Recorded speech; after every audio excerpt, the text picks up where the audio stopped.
My son lay in a hospital bed with tubes running in and out of his body like a spider web. His face was swollen purple and unrecognizable. In the next bed, separated only by a thin curtain, an elderly woman with silver hair stared at the ceiling.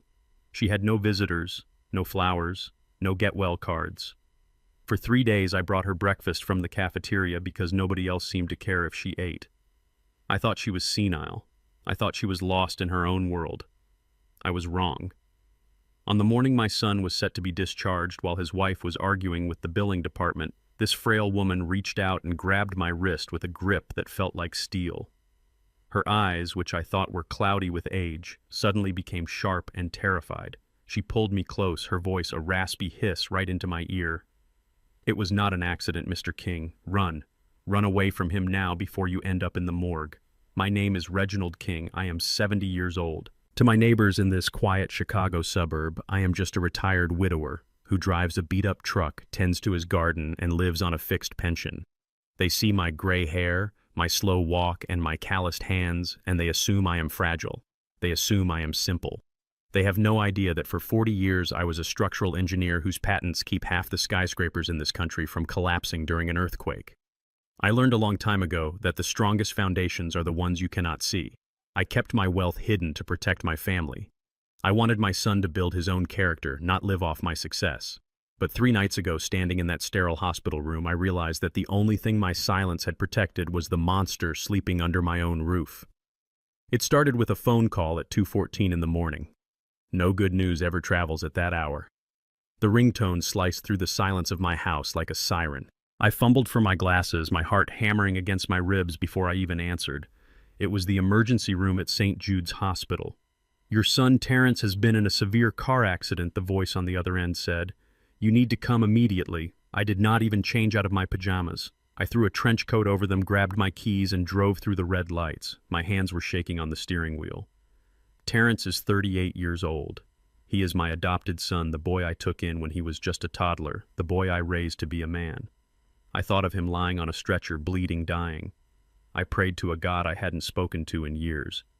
Please don't take him. He is all I have left since my wife Althea passed. When I arrived at the emergency room, the chaos hit me like a physical blow. The smell of antiseptic and old blood, the beeping of monitors. I rushed to the nurse's station, breathless. "I am looking for Terrence King," I gasped. Before the nurse could answer, I heard a voice that made my stomach turn. It was Kimberly, my daughter-in-law. She was standing near the vending machines, not crying, not pacing in worry. She was arguing with a young nurse, her voice shrill and demanding. "I need his wallet," she was shouting. It was in his jacket pocket. There was cash in there, almost $500. "I need you to find it right now." I stopped in my tracks. Her husband was lying in a trauma room, possibly fighting for his life, and she was worried about $500. Kimberly is a petite woman with blonde hair and a smile that she can turn on and off like a light switch. I never trusted her. From the moment Terrence brought her home 5 years ago, I saw the way she looked at my house, assessing the value of the furniture, disappointed that I wasn't living in a mansion. But tonight, her greed was naked. "Kimberly," I said, my voice low and stern. She spun around, startled. "Oh, Reginald," she said, her face instantly crumbling into a mask of performed grief. "It is terrible. Just terrible. They won't let me see him." "Is he alive?" I asked, ignoring her dramatics. "He is in a coma," she sobbed, but there were no tears in her eyes. "The doctors say he has broken ribs, a concussion, and internal bleeding. They don't know if he will wake up. And now, these incompetent nurses have lost his personal effects. We need that money for the deductible, Reginald." I looked at her. Really looked at her. She was wearing perfectly applied makeup. Her clothes were neat. She didn't look like a woman who had just received the worst news of her life. She looked like a woman handling an inconvenience. I walked past her to the doctor who had just emerged from the trauma unit. He looked exhausted. "Mr. King," he said, "your son is stable for now, but he is lucky to be alive. The vehicle rolled over multiple times. It is a miracle the roof didn't collapse on him." "Can I see him?" I asked. The doctor nodded. "Briefly, he is in the ICU." I walked into the room. The only sound was the rhythmic whoosh of the ventilator. Terrence looked small in the bed, his face bruised and swollen, a bandage wrapped around his head. My heart broke for him. No matter how many times he had borrowed money and never paid it back, no matter how many times he had disappointed me, he was still my boy. I pulled a chair up to his bedside and sat down. That was when I saw the other patient in the room. In the bed next to Terrence, separated by a thin blue curtain that was half open, lay an elderly African-American woman. She looked frail, her skin like parchment paper stretched over brittle bones. She was awake, staring at me with an intensity that was unsettling. I nodded to her politely, trying to be respectful. "Good evening, ma'am," I whispered. She didn't blink. She just watched me. Her eyes darted from me to Terrence, then back to me. It was a look of pure fear. Kimberly burst into the room a moment later, bringing a wave of expensive perfume that masked the hospital smell. She didn't even look at the old woman. She went straight to Terrence's bedside table and started opening the drawers. "What are you doing?" I asked my patience, wearing thin. Looking for his phone, she snapped. "I need to check his messages. He was supposed to meet a client tonight. I need to cancel." A client. I frowned. It was 2 in the morning. Terrence had told me he needed to borrow my truck to help a friend move apartments in the city. That was why he had my 1990 Ford F-150. Why would he be meeting a client in a beat-up truck in the middle of the night? "He works hard, Reginald," she said defensively, finally finding the shattered remains of his phone in a plastic bag the nurses had left. She tried to turn it on, but the screen was black. "Damn it," she hissed. "Kimberly," I said, standing up. "He is unconscious. Stop worrying about his phone and hold his hand." She glared at me, her blue eyes cold. "Don't tell me how to grieve Reginald. We have bills to pay. Not all of us have a fat pension to sit on." I sat back down, saying nothing. I didn't have the energy to fight her. I looked past her toward the window. Down in the parking lot, I could see the tow truck arriving with the wreckage of my vehicle. My stomach dropped. The truck was a mangled heap of metal. It was unrecognizable. But something didn't make sense. If Terrence was helping a friend move in the city, why was the truck covered in red clay dust? That kind of red clay is only found on the winding roads of Blackwood Canyon, 20 miles in the opposite direction.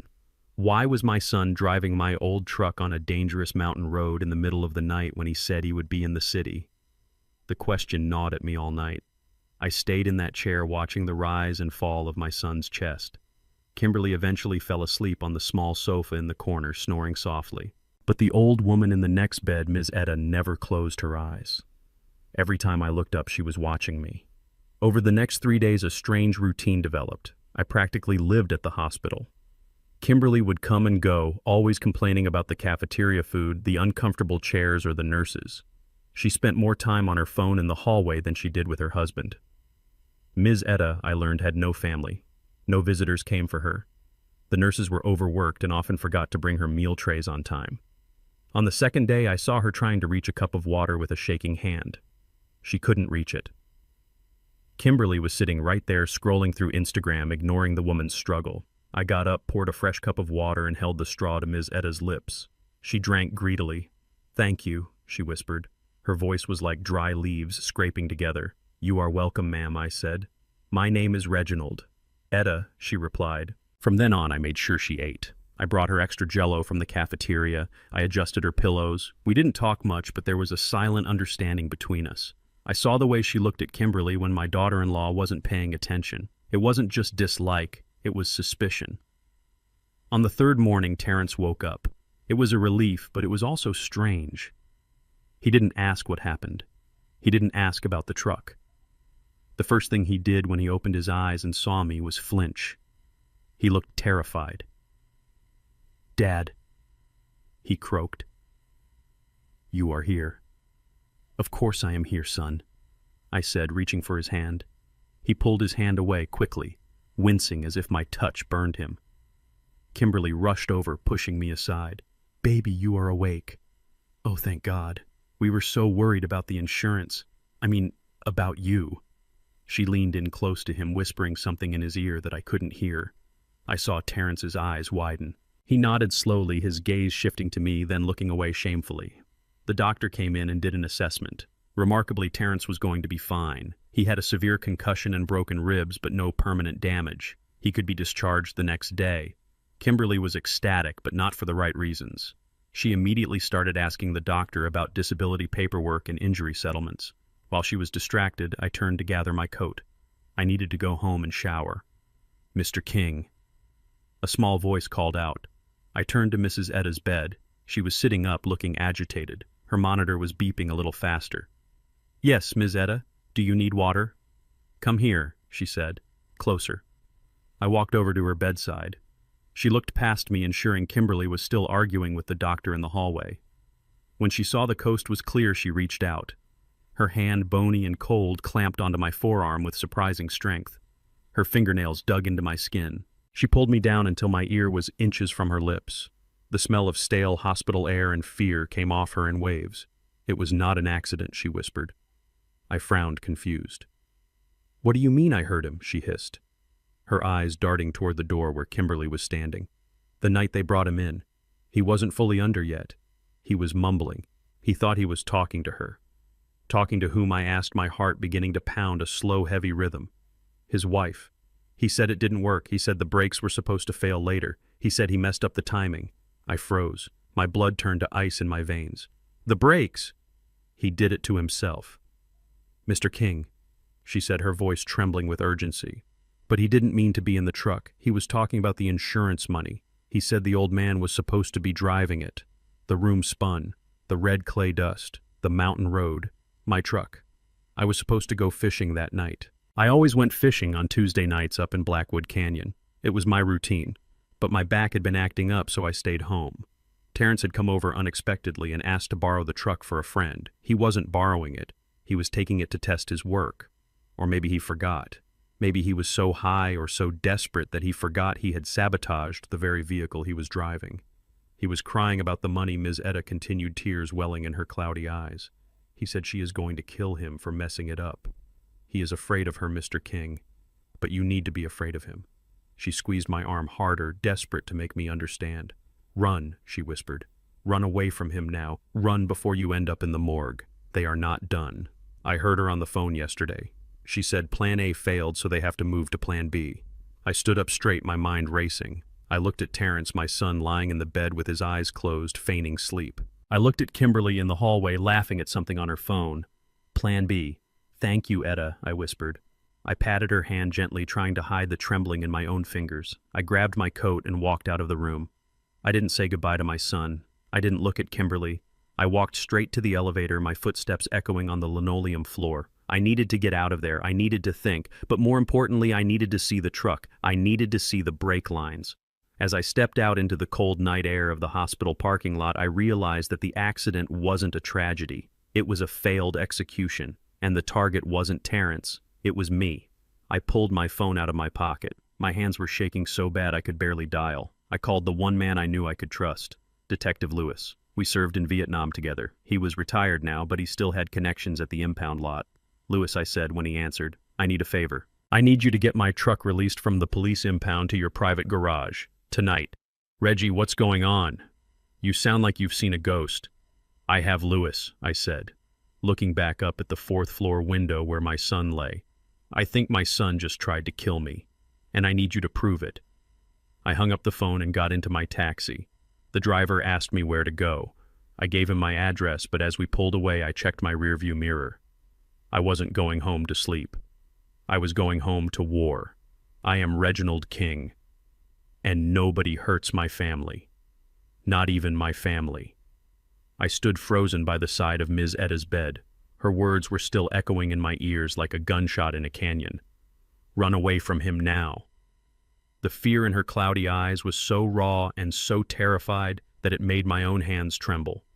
I opened my mouth to ask her what else she had heard, but the heavy squeak of rubber shoes on linoleum cut me off. A nurse marched into the room. She was a large woman with a face that looked like it had been carved out of stone. She did not look at me with kindness. She looked at me like I was a stain on her clean floor. Mr. King, you need to step away from the patient, she barked. Her voice was sharp enough to cut glass. Miss Etta needs her rest and you are agitating her. I tried to stand my ground. I just wanted to make sure she was comfortable, I said calmly. She seemed distressed. She is distressed because there are strangers hovering over her bed, the nurse snapped. She moved between us, acting like a human wall. Her name tag read, Nurse Brenda. I saw her glance toward the hallway where Kimberly was still pretending to be on a phone call. It was a quick look, but I caught it. It was the look of someone who had been given instructions. Kimberly had gotten to her. My daughter-in-law had a way of charming people or paying them off, and I did not know which method she had used here, but it was effective. "Please leave the room, Mr. King," the nurse demanded. "Go sit with your son or go to the waiting room, but leave this poor woman alone." I looked at Mrs. Etta one last time. She had squeezed her eyes shut and turned her head away, feigning sleep. She knew better than to fight. She had delivered her message, and now she was retreating into the safety of silence. I understood. I backed away slowly, my heart hammering a frantic rhythm against my ribs. I walked back to the other side of the curtain. My son Terrence was shifting in his bed. The monitors beeped a little faster, signaling that he was waking up. I stood at the foot of his bed and watched him. For 38 years I had looked at this boy with nothing but pride and love. I remembered the day I brought him home from the agency. He was so small and so quiet, holding on to my finger like it was the only solid thing in the world. I remembered teaching him to tie his shoes and teaching him to drive. I remembered the day he graduated and the day he married Kimberly. Now I looked at him and I did not see my boy. I saw a stranger wearing my son's face. I saw the red clay dust on his skin that proved he had lied to me. I saw the bruises of a man who had fallen into his own trap. Terrence opened his eyes. They were groggy and bloodshot. He blinked a few times, trying to focus on the ceiling tiles before his gaze slid down and locked onto me. For a second I saw relief. But then, as his brain cleared, that relief turned instantly into panic. He flinched physically, recoiling into the pillows as if I were a ghost. "Dad," he croaked. His voice was rough like gravel. I did not move closer.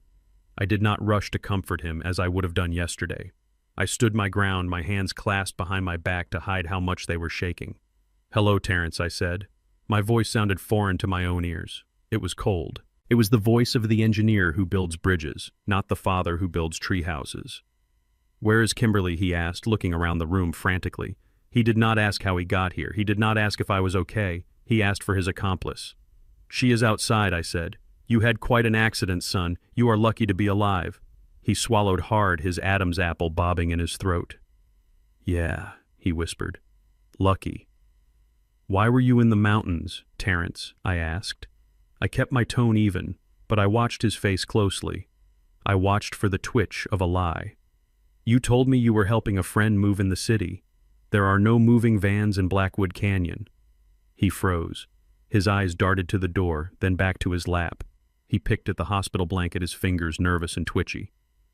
"I got lost," he stammered. "I took a wrong turn. The GPS took me the wrong way." "You got lost 20 miles in the opposite direction?" I asked. "In the middle of the night." He finally looked up at me and I saw a flash of anger in his eyes. "Why are you interrogating me, Dad? I just almost died. Can't you just be happy I am alive?"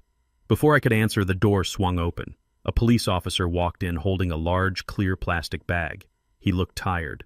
Behind him, Kimberly trailed in her eyes, narrowing when she saw me standing over Terrence. "Mr. King," the officer said, nodding to me. "And Mrs. King, I have the personal effects recovered from the vehicle. We are done processing the scene." He walked over to the bed and placed the bag on the tray table. Inside, I could see a leather wallet, a set of keys, and a cell phone that looked like it had been crushed in a vise. The screen was a spiderweb of cracks held together by the case. Terrence tried to reach for it, but his arm was connected to the IV, and he winced in pain. "I will take that," I said, reaching for the bag. I wanted to see the wallet. I wanted to see if there were receipts or notes, anything that would tell me where he had really been going. My hand closed around the plastic bag. "No." The scream came from Kimberly. She lunged across the room with a speed that was shocking. She did not move like a worried wife. She moved like a cornered animal protecting its last meal. She grabbed the other end of the bag, her perfectly manicured nails digging into the plastic. "Give it to me," she hissed. Her face was inches from mine and her eyes were wild. "This is his property, Reginald. You have no right." I was taken aback by her ferocity. Kimberly had always been passive-aggressive, always hiding her disdain behind fake smiles and sweet words. But this was different. This was panic. "Kimberly, calm down," I said, holding onto the bag. "I am just trying to help." "I do not want your help," she shrieked, pulling harder. The officer took a step forward, looking alarmed. "Ma'am, please settle down," he warned. She ignored him. She yanked the bag with all her weight. I was not expecting it. I am an old man, and while I am strong, I was tired and in shock. My grip slipped. The bag flew out of my hands. It hit the side of the bed rail with a loud clatter. The contents spilled out. The wallet slid under the bed.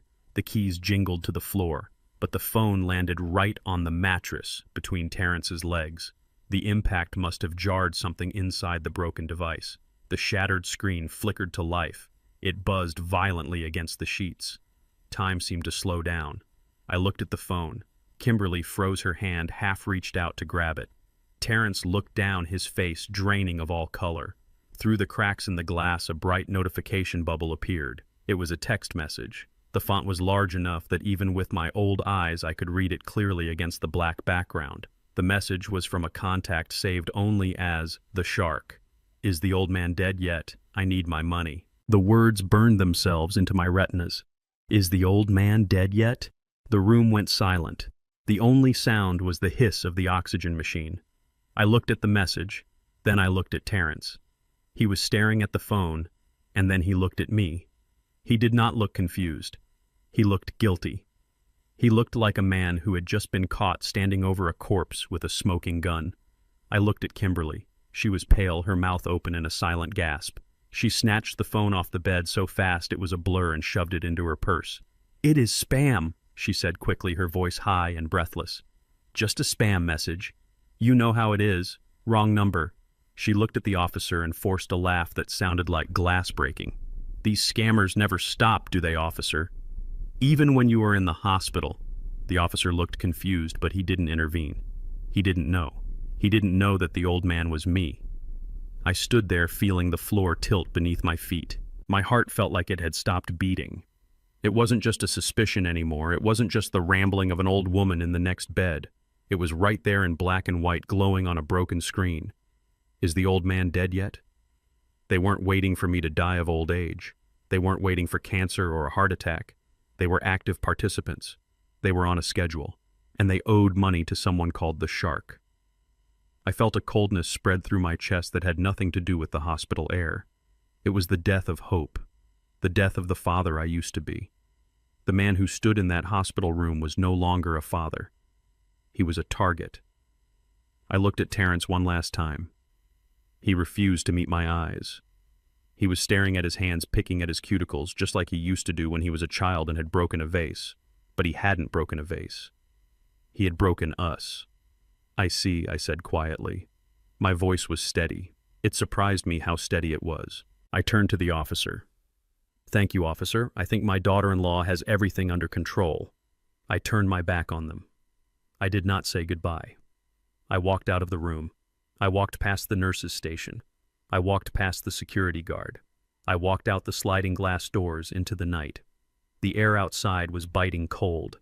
It stung my face and watered my eyes. I took a deep breath, trying to clear the smell of betrayal from my lungs. I hailed a taxi.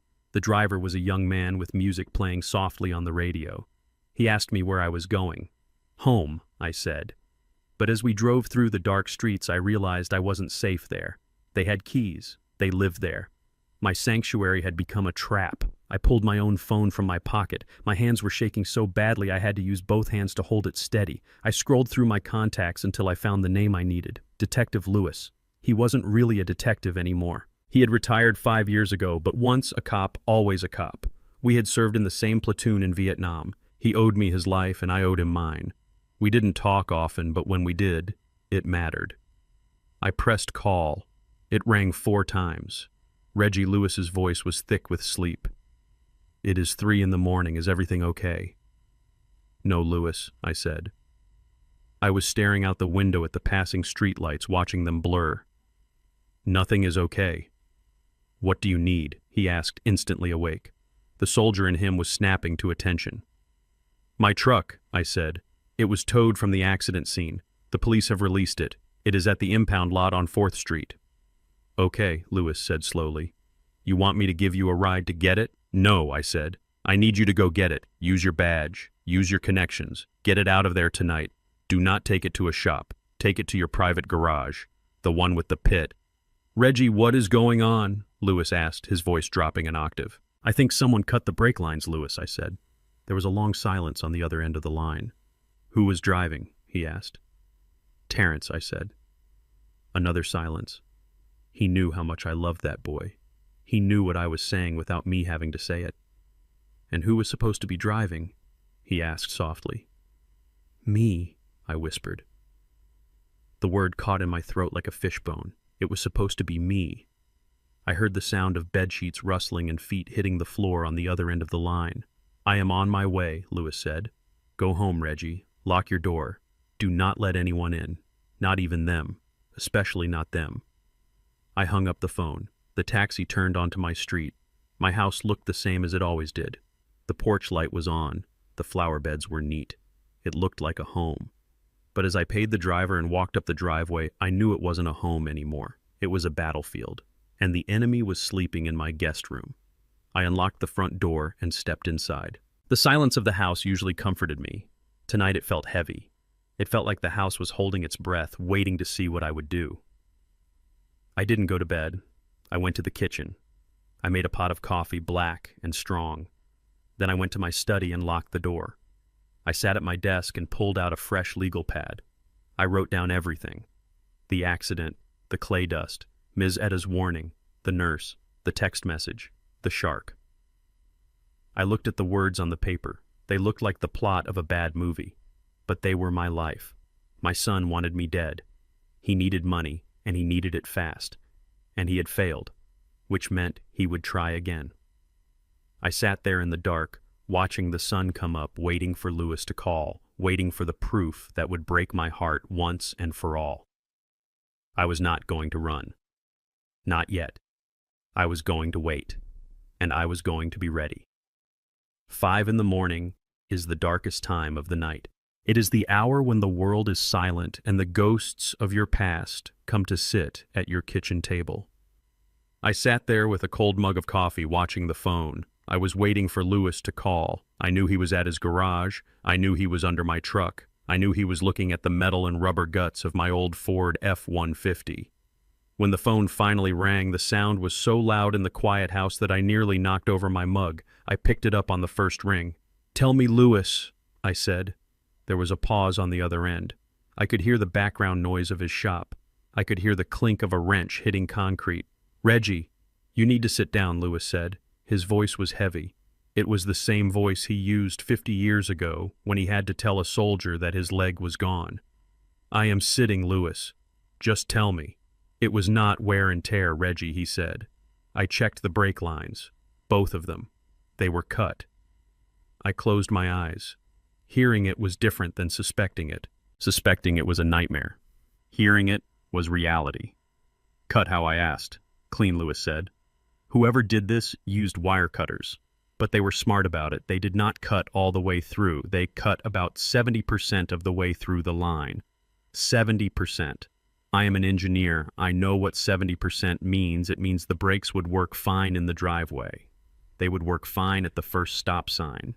They would work fine until you needed them the most, until you hit the steep grade of Blackwood Canyon, until you had to slam on the pedal to make that hairpin turn near the cliff edge. The pressure of the hydraulic fluid would burst the weakened line instantly. You would go for the pedal, and it would go straight to the floor. And then you would go straight off the edge. It was a time bomb, I whispered. "Yeah," Lewis said, "a time bomb made of rubber and steel." But Reggie here is the thing I do not understand. If your boy cut the lines, why was he driving the truck? That is suicide. Nobody sets a trap and then walks into it himself. I looked out the kitchen window at the gray light of dawn creeping over the fence. I looked at the empty spot in the driveway where my truck usually sat. And then the final piece of the puzzle clicked into place. It fit so perfectly, it made me sick. "He forgot," I said. "What do you mean he forgot?" Lewis asked. "Tuesday night," I said. My voice sounded hollow. "Every Tuesday night for the last 10 years I go night fishing up at Blackwood Canyon. I leave at 8. I drive up the switchbacks. I sit by the lake until midnight. It is my routine, Lewis. Everyone knows it." "So the trap was for you," Lewis said. "Yes," I said. "But on Tuesday afternoon my sciatica flared up. I could barely walk. I decided to stay home. I was sitting right here in this chair with a heating pad on my back when Terrence showed up. I remembered it clearly now. The memory played back in my mind like a movie. Terrence banging on the door. He looked frantic. He was sweating even though it was cool outside. He said his car had broken down. He said he had an emergency. He needed to help a friend move out of an apartment before the landlord changed the locks. He begged me for the truck. He was in a panic, Lewis, I said. He was desperate. He probably had collectors breathing down his neck. He needed wheels, and when I handed him the keys, he was so focused on his own immediate problem that he forgot about the trap he had set for me. Or he thought the cut was shallow enough to hold for a city drive, Lewis suggested. Maybe, I said. But he drove to the canyon anyway. Maybe he was going to meet someone. Maybe he was going to dump something. But he hit that grade, and he hit the brakes, and the trap sprang. He caught himself in the snare he built for his father. "Reggie, you need to get out of there," Lewis said. His voice was urgent. "This is attempted murder. You need to come to my place. Bring the evidence. We will go to the police together." "Not yet," I said. "Why not?" Lewis asked. "We have the truck, we have the cut lines, because they will say it was a vandal," I said. "They will say it was a random act. Or they will say I did it myself to collect insurance on the truck. I need more, Lewis. I need the why. I need to know exactly what my life was worth to them." I hung up the phone before he could argue. I knew Lewis was right. I was in danger. But I am a structural engineer. You do not tear down a building by hitting the walls with a hammer. You find the load-bearing beam. You find the one thing holding it all up, and you sever it. I needed to find their load-bearing beam. I stood up. My back still twitched with pain, but I ignored it. I walked down the hallway to the spare bedroom that I used as an office. It was a small room filled with blueprints and drafting tables. I kept my filing cabinets locked. But I knew Terrence and Kimberly had been in here. I had seen papers moved. I had seen folders slightly out of alignment. I unlocked the main desk drawer. Everything looked normal. My pension statements, the deed to the house, the utility bills. But I knew where to look. When you live with snakes, you learn to look under the rocks. I knelt down and felt under the bottom drawer. There was nothing there. I checked the back of the file cabinet. Nothing. Then I saw it. The wastebasket. It was empty because I had emptied it 2 days ago. But there was something stuck to the bottom. A small piece of adhesive tape. I pulled the wastebasket over. It wasn't empty. There was a false bottom. A piece of cardboard cut to fit perfectly over the real bottom. I used my fingernail to pry it up. Underneath the cardboard lay a thick manila envelope. My hands trembled as I lifted it out. It was heavy. I undid the metal clasp and slid the contents onto my desk. It was a document, a contract. The bold letters at the top seemed to scream at me. Term life insurance policy. I started reading. The policyholder was Reginald King. That was me. The date of issue was 3 days ago. The policy was active. The premiums had been paid in full for the first year. I scanned down to the coverage amount. I had to read it 3 times to make sure my eyes weren't deceiving me. $2.5 million, $2.5 million. That was the price tag on my head. That was what my life was worth to the boy I taught to ride a bike. That was the payout for the brake lines. I flipped to the signature page. There it was. Reginald King. It looked like my signature. It had the same loop on the R and the same sharp K. But it was shaky. It was a tracing. Someone had taken one of my old checks and practiced until they got it right. And then I looked at the beneficiary line. Primary beneficiary Terrence King, secondary beneficiary Kimberly King. I felt a wave of nausea so strong I had to grab the edge of the desk to keep from falling. They had planned this. They had sat down and filled out the paperwork. They had forged my signature. They had paid the premium with money they probably stole from me. And then they had sent me to the canyon to die. This wasn't just greed. This was hatred. This was a cold calculation that said my breath was less valuable than their comfort. I took my phone out and took pictures of every page. I took pictures of the forged signature. I took pictures of the policy number. I made sure every detail was clear. Then I put the papers back in the envelope. I put the envelope back under the false bottom of the wastebasket. I put the wastebasket back exactly where it was. I needed them to think I was still ignorant. I needed them to think the trap had simply failed, and that I was none the wiser. I stood up and walked back to the kitchen. The sun was fully up now. The birds were singing in the oak tree in the front yard. It was a beautiful morning. The kind of morning where you should be drinking coffee and reading the paper and thinking about what to plant in the garden. Instead, I was thinking about how to destroy my son. I heard a sound from the front porch. It was the distinct jingle of keys. My heart stopped. I had not changed the locks yet. I had been too busy at the hospital. I had been too busy worrying about Terrence to worry about my own front door. The lock tumbled. The deadbolt slid back with a heavy clack. The door swung open. Bright morning sunlight flooded the entryway, blinding me for a second. In the silhouette of the doorway stood two figures. Kimberly walked in first. She was wearing a tracksuit and carrying two large suitcases. She looked tired, but determined. Her eyes scanned the living room like a general surveying a battlefield she had already conquered. Behind her was Terrence. He was in a wheelchair. His leg was in a cast and his arm was in a sling. He looked pale and weak. He looked like a victim. But I knew better. I knew he was a shark who had just tasted blood. They were moving in. They didn't knock. They didn't ask. They just walked into my house like they owned it, Dad, Terrence said. His voice was weak and scratchy. Reginald, Kimberly said loudly, dropping the suitcases on my hardwood floor with a heavy thud. I stood in the kitchen doorway, my mug of cold coffee in my hand. I stared at them. "What are you doing here?" I asked. My voice was calm. It was the calm of the eye of the storm. "We were discharged early," Kimberly said, breezing past me into the kitchen. She opened the refrigerator and started moving things around. "This milk is expired, Reginald, and you have way too much red meat. We are going to have to change your diet." I looked at Terrence. He rolled his wheelchair into the living room. He looked at the TV. He looked at my recliner. "We are here to take care of you, Dad," he said. He tried to smile, but his lip was split and swollen, so it looked more like a sneer. "Take care of me," I repeated. "Yes," Kimberly called out from the kitchen. She was throwing my food into a garbage bag. "The doctor said the shock of the accident might be too much for you. You are 70 years old, Reginald. You shouldn't be alone, not after what happened." She walked back into the living room, wiping her hands on a dish towel. She stood behind Terrence's wheelchair and placed her hands on his shoulders. They looked like a portrait of a happy family, a portrait painted with poison. "We are going to stay here for a while," she said, "until you are back on your feet, and until Terrence heals.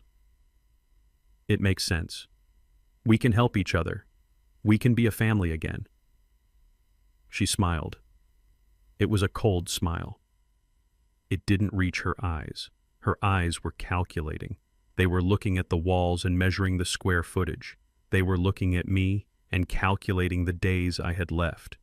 "We are going to take such good care of you, Reginald," she whispered. "You won't have to worry about a thing." I looked at the suitcases. I looked at the manila envelope hidden in the wastebasket down the hall.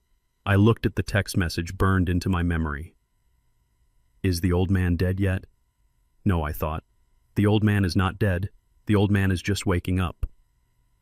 "You are right, Kimberly," I said. I forced a smile onto my face. It felt like cracking stone. "I am getting older. I could use the help. Welcome home." Terrence relaxed. Kimberly's shoulders dropped. They thought they had won. They thought the mouse had walked into the cage and locked the door behind him. But they didn't know I wasn't the mouse. I was the engineer, and I was about to bring the whole house down on top of them. The sound of glass shattering in my trash can woke me from a light doze in my recliner. It was followed by the heavy thud of frozen meat hitting the bottom of a plastic bag. I opened my eyes and looked toward the kitchen.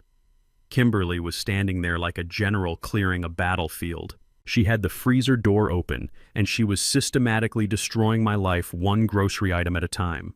I pushed myself up from the chair. My back protested, but I ignored it. I walked into the kitchen. My ribeye steaks, the ones I bought from the butcher on Main Street every Friday. They were in the garbage. My butter, my bacon, the tub of ice cream I saved for the nights when the house felt too empty. All of it was piled in the trash.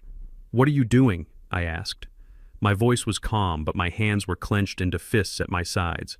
Kimberly didn't even look at me. She kept tossing things. A jar of homemade preserves my neighbor gave me went in next. "We are cleaning up, Reginald," she said. Her voice was bright and airy, like she was doing me a favor. "The doctor said you need a heart-healthy diet. This stuff is poison. It is nothing but cholesterol and sodium. If we are going to take care of you, we have to start with what you put in your body." She turned around and smiled. It was the same smile she wore when she told the nurse to find the money in Terrence's wallet. It was a smile that didn't care about my health. It cared about control. I looked at the counter. It was covered with bags from an expensive organic market. Kale, quinoa, almond milk, things I did not eat, things I did not want. "I am 70 years old, Kimberly," I said. "I have been eating steak and eggs for 50 years. My heart is fine." "Your heart is weak," she corrected me. She walked over and patted my chest. It felt patronizing. It felt like she was patting a dog she was about to put down. "You are under a lot of stress, Reginald. Terrence is worried about you. We can't have you dropping dead of a heart attack while we are trying to nurse him back to health. Can we?" I looked at the trash can. I wanted to scream. I wanted to tell her to get out of my house, but I couldn't. Not yet. I needed them to think I was weak. I needed them to think I was submitting, so I swallowed my pride. It tasted like ash. "You are right," I said. I lowered my head and let my shoulders slump. "I just hate to see good food go to waste. It is not food." "Reginald," she said, tying up the trash bag, "it is garbage. And now it is gone. I will make us a nice vegetable soup for dinner. You will see. You will feel better in no time." I walked back to the living room. Terrence was sitting in his wheelchair by the window. He was watching me. His leg was propped up on the ottoman. He had a stack of papers in his lap. They looked like medical bills. "Hey, Dad," he said. He sounded tired. He sounded like a man carrying the weight of the world. It was a good performance. "Hey, son," I said. I sat back down in my recliner. I tried to look small. I tried to look frail. Terrence sighed and ruffled the papers. "These bills are insane, Dad. The ambulance ride alone was $2,000. The surgery, the ICU stay. My insurance is garbage. It is going to wipe us out." I watched him. I knew he was broke. I knew he had been stealing from me for 5 years, but I played along. "We will figure it out, son," I said. "We always do." "I don't know, Dad," he said, shaking his head. "I haven't been working much lately. The market is tough, and now with this injury I won't be able to work for months. Kimberly can't carry us both, and now we have to take care of you too." He paused. He was waiting for me to offer. He was waiting for me to open my checkbook, but I stayed silent. I wanted him to say it. I wanted him to show his hand. "We were thinking," he said slowly, "maybe it is time to liquidate some assets. Just the things that are sitting there doing nothing, like that old plot of land you have down in Georgia." I felt a spark of anger in my chest, hot and sharp. The land in Georgia. It was 50 acres of swamp and timber near the coast. I had inherited it from my grandfather. To the naked eye, it looked worthless, just mud and mosquitoes. Terrence hated it. He used to complain every time I dragged him down there to check the property lines. But Terrence didn't know what I knew. He didn't know that 5 years ago the state had rezoned that area. He didn't know that a major logistics company was planning to build a deep water port 3 miles away. He didn't know that the soil samples I had taken myself proved there were rare earth mineral deposits worth a fortune. That land wasn't just dirt, it was my retirement. It was the legacy I was going to leave to my grandchildren if I ever had any. It was worth $3 million conservatively. But to Terrence, it was just a quick $5,000 to pay off a bookie. "That land has been in the family for 100 years, Terrence." I said, my voice trembling just enough to sound like a sentimental old fool. "It is all I have left of my grandfather." "Dad, be realistic," Terrence snapped. His patience was fraying. "It is a swamp. Nobody wants it. But I know a guy who develops hunting leases. He might give us 20 grand for it. That would cover the immediate bills. It would take the pressure off. Do you want us to starve? Do you want Kimberly to work herself to death while you sit on a pile of mud? 20 grand. He was going to sell a $3 million asset for $20,000 because he was desperate. "I don't know, son," I said, rubbing my forehead. "I need to think about it. My head is foggy. I can't make decisions like that right now." Terrence looked at Kimberly, who was standing in the doorway wiping her hands on a towel. They exchanged a look. It was a look of frustration. They needed me to sign, and I wasn't signing fast enough. "Maybe you should rest, Dad," Terrence said, his voice dripping with fake concern. "You look pale. You are coughing a lot." I wasn't coughing. But as soon as he said it, I felt the opportunity.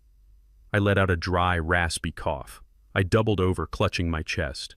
I made it sound wet and deep, like my lungs were filling with fluid. "Yeah," I wheezed. "I don't feel so good. My chest hurts." Kimberly was at my side in an instant. "Oh, poor Reginald," she cooed. "See, I told you. Your heart is weak. You need to relax. I am going to make you a special tea.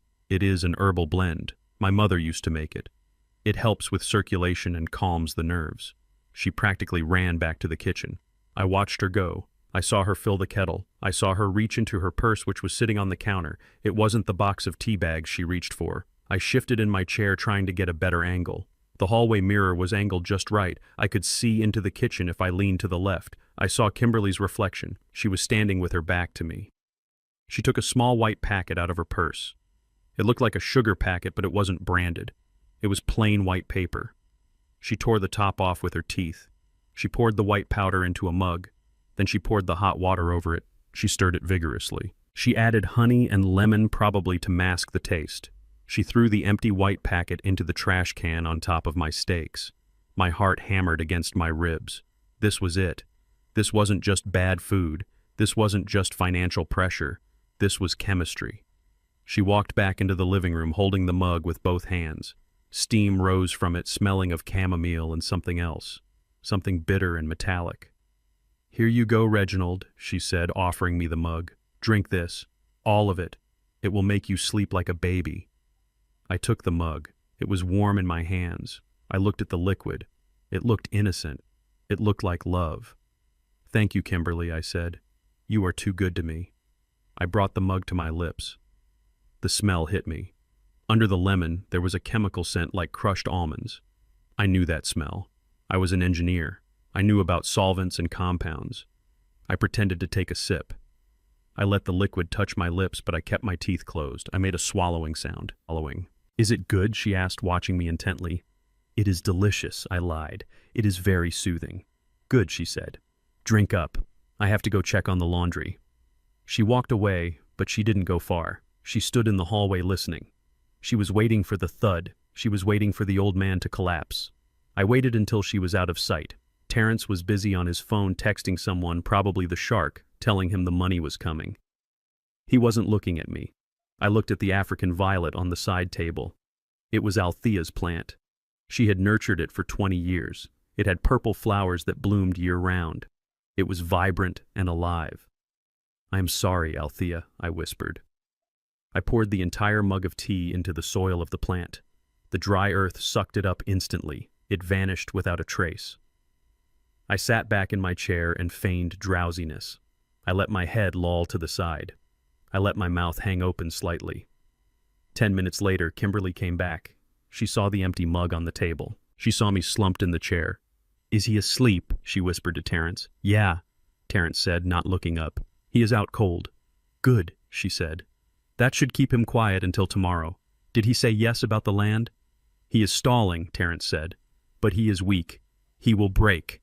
If he doesn't, we will just forge his signature. Who is going to check? He is a nobody." I heard them laughing softly. I heard them turn off the lights. I heard them go into the guest room and shut the door. I stayed in that chair all night. I didn't dare move. I listened to the house settle. I listened to the wind outside. When the sun came up, I looked at the African violet. It was dead. Not just wilted. It was destroyed. The leaves were black and shriveled like they had been burned by fire. The purple flowers had turned to gray dust. The stems were collapsed. Whatever was in that white powder had killed a healthy plant in 6 hours.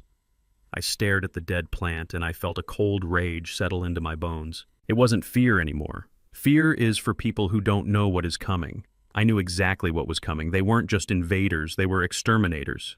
I reached out and touched one of the dead leaves. It crumbled to ash between my fingers. "Okay," I whispered to the empty room. "Okay. You want a war. You want to see who breaks first. You think I am a feeble old man who needs a nap. You think I am a mark." I stood up. My back didn't hurt anymore. My hands didn't shake. The adrenaline was pumping through my veins like high-octane fuel. I picked up the dead plant. I walked to the kitchen and threw it in the trash on top of the steaks and the white packet. Then I went to the fridge. I took out the kale and the quinoa. I threw them in the trash too. I went to the cabinet where I kept my emergency stash. A box of Pop-Tarts, a jar of peanut butter.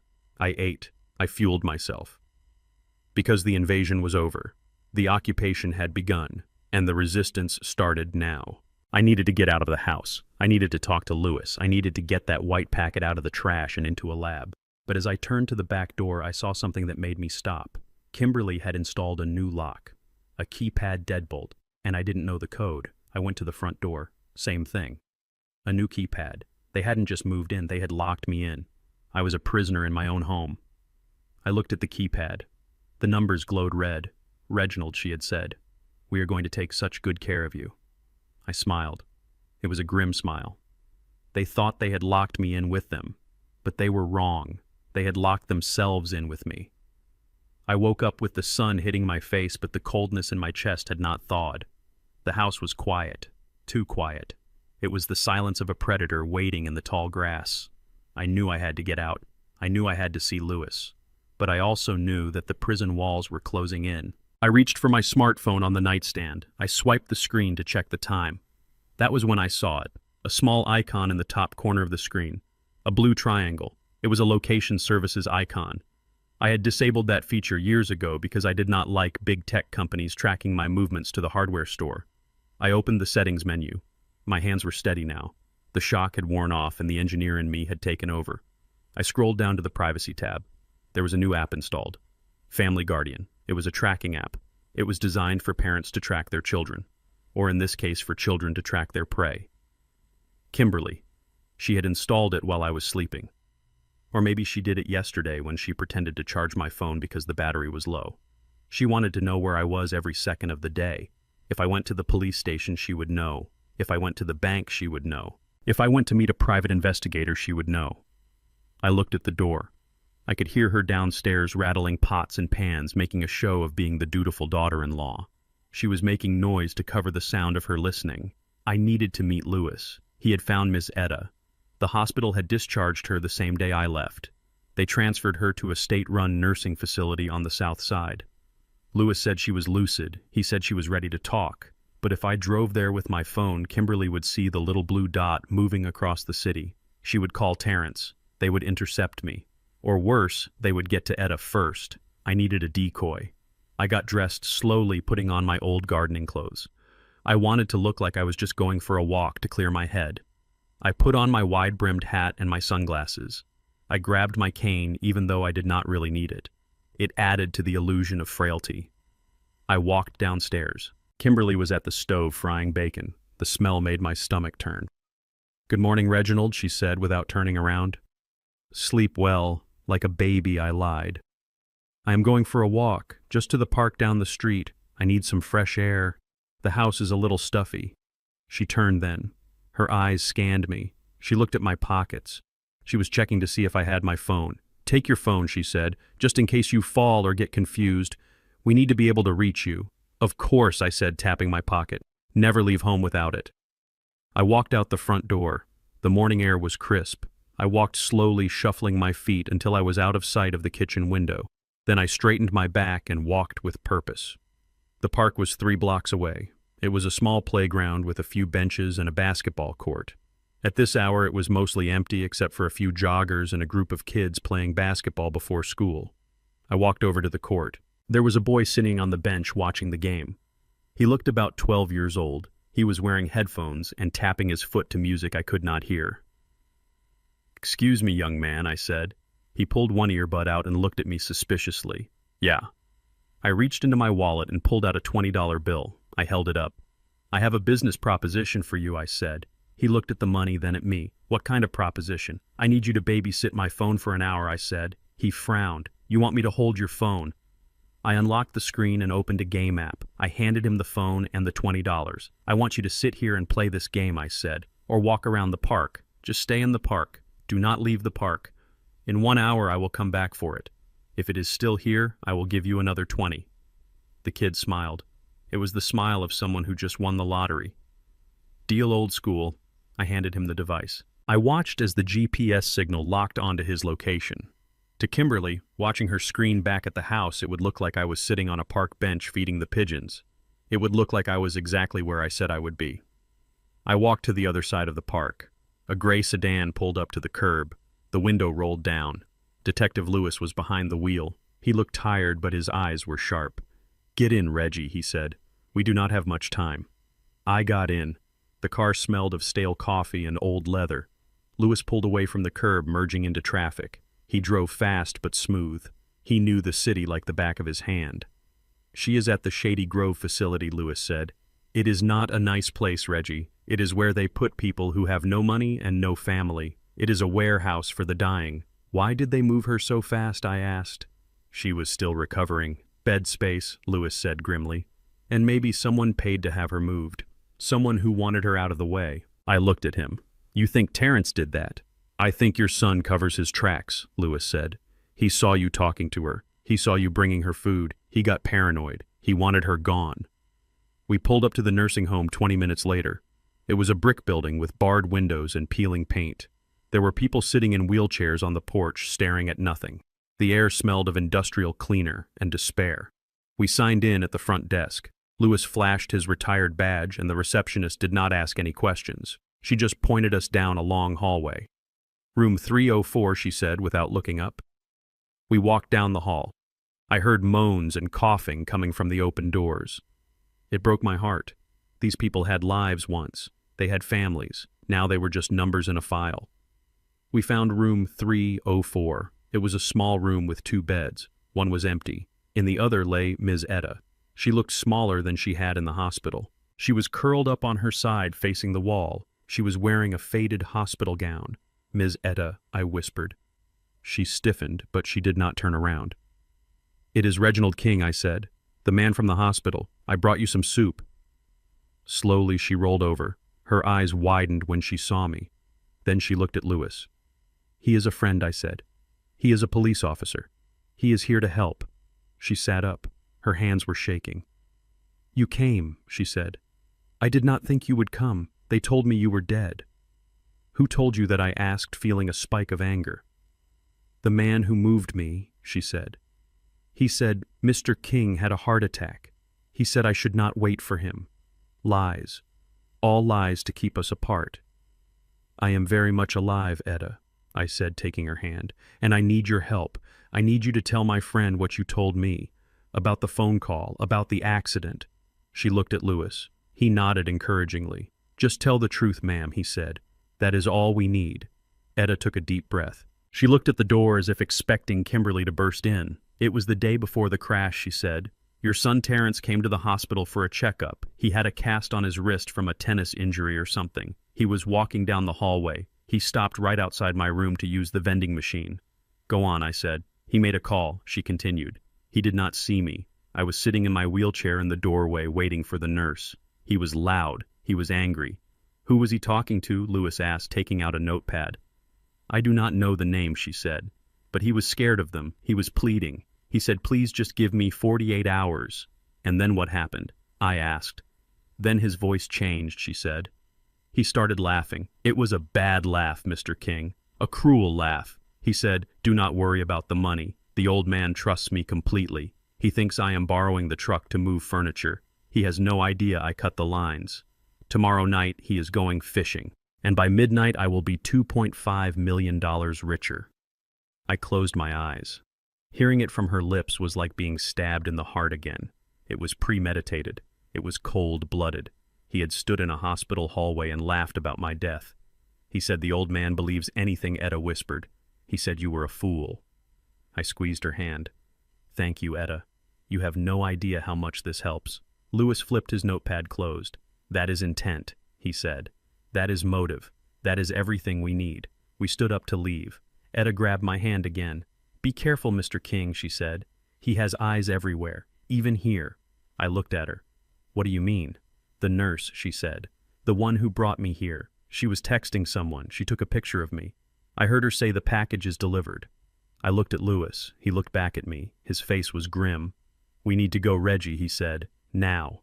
We left the nursing home fast. Lewis drove me back to the park. I checked my watch. I had been gone 50 minutes. The kid was still there sitting on the bench playing the game.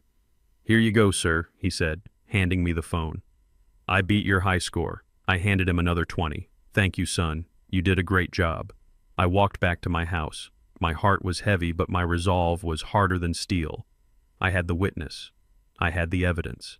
Now I just needed to survive long enough to use it. I walked up the driveway. The house was quiet. Too quiet. I unlocked the front door. The living room was empty. "Kimberly," I called out. No answer.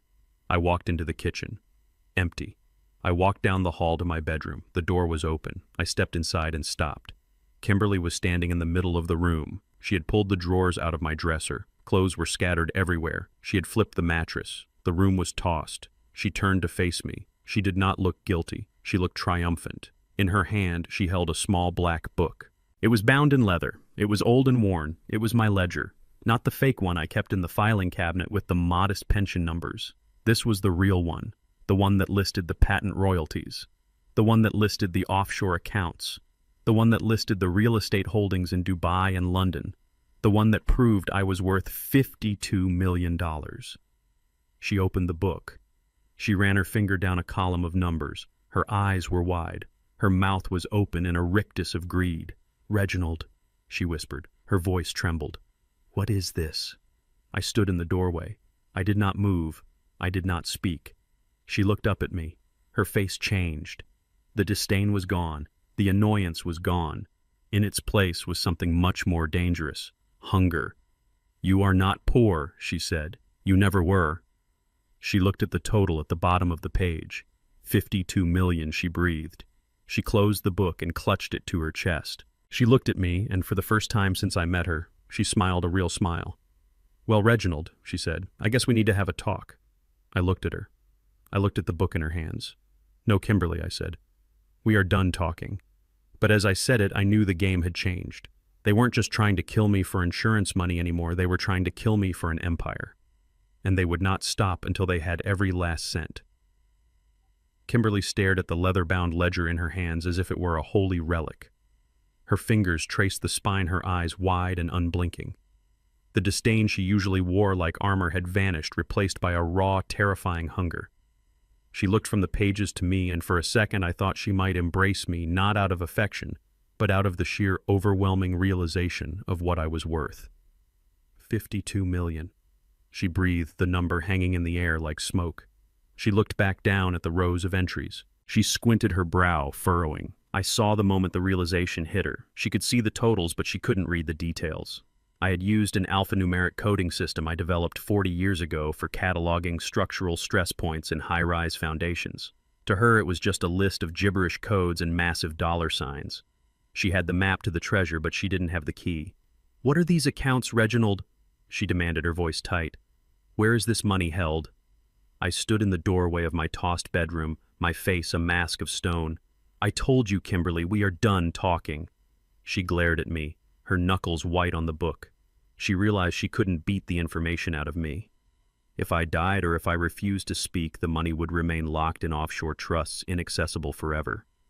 She needed me. She needed my mind, or at least my signature, while I was still legally competent enough to sign it all away. She snapped the book shut and tucked it under her arm like a weapon. "Stay here," she hissed. "Do not leave this room." She turned and marched out, her heels clicking aggressively on the hardwood floor. I waited 3 seconds, then moved silently to the hallway. I needed to hear this. I needed to know the new rules of engagement. I pressed my ear against the door of the guest room. Their voices were low, but the urgency carried through the wood. "We can't just kill him, Terry," Kimberly was saying, her voice pitching up in panic. "Did you see those numbers, $52 million? He has properties in Dubai. He has patent royalties coming in every month. The insurance policy is peanuts compared to this." "So we force him to sign it over," Terrence said. "Break his fingers until he gives us the codes." "No," she snapped. "Use your brain. The police are already sniffing around the truck. That detective friend of his has the vehicle. If Reginald shows up dead now or with broken fingers, we go to prison for murder. And if he dies without transferring the assets, it all goes into probate or gets locked in some trust we can't touch. We lose everything." "Then what do we do?" Terrence asked, sounding desperate. "He knows Kim. He knows we tried to kill him." "We changed the narrative," she said. Her voice dropped, becoming cold and clinical. "We don't need him dead. We need him incompetent." "Incompetent. Conservatorship," she said. The word hit me like a physical blow. "Like they do with senile old people. We get a doctor to declare that he's lost his mind, that the accident traumatized him, that he's suffering from dementia. Once we have legal guardianship, we control everything. His accounts, his properties, his decisions. We become him." "But he's not crazy," Terrence said. "He's sharp as a tack. He tricked us with the phone this morning." "He's 70 years old," Kimberly said dismissively. "Everyone expects him to slip. We just have to help him along. We have to make him doubt his own reality. We have to make him look crazy to the neighbors, to the doctors, to the police. We break his mind, Terrence, and then we take the empire." I stepped back from the door, my heart hammering against my ribs. Gaslighting. They were going to dismantle my sanity brick by brick until I was nothing but a confused old man begging for their help. It was a fate worse than death. I retreated to my room and sat on the edge of the bed. I needed a plan. I needed to beat them at their own game. The psychological warfare began an hour later.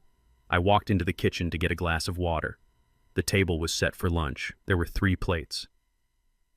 "Sit down, Reginald," Kimberly said. She was smiling again, that nurse in an asylum smile. "I made tuna melts." I sat down. I hate tuna. I have hated tuna since the war. "I don't eat tuna, Kimberly," I said quietly. She frowned, looking genuinely concerned. "Of course you do, Reginald. You asked for it this morning. You said, 'Kimberly, I have such a craving for a tuna melt.' Don't you remember?" I stared at her. "I never said that." "Oh, Dad," Terrence said, shaking his head from across the table. "You definitely did. You went on and on about it. You said Mom used to make them." Althea never made tuna melts. She knew I despised them. "Eat up," Kimberly said, pushing the plate toward me. "It's good for your brain." I didn't eat it. I drank the water and went to the living room.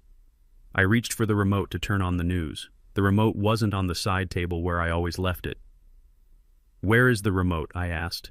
"You put it in the refrigerator, Dad," Terrence said, not looking up from his phone. "I did not," I said. "Go check." I walked to the kitchen. I opened the fridge.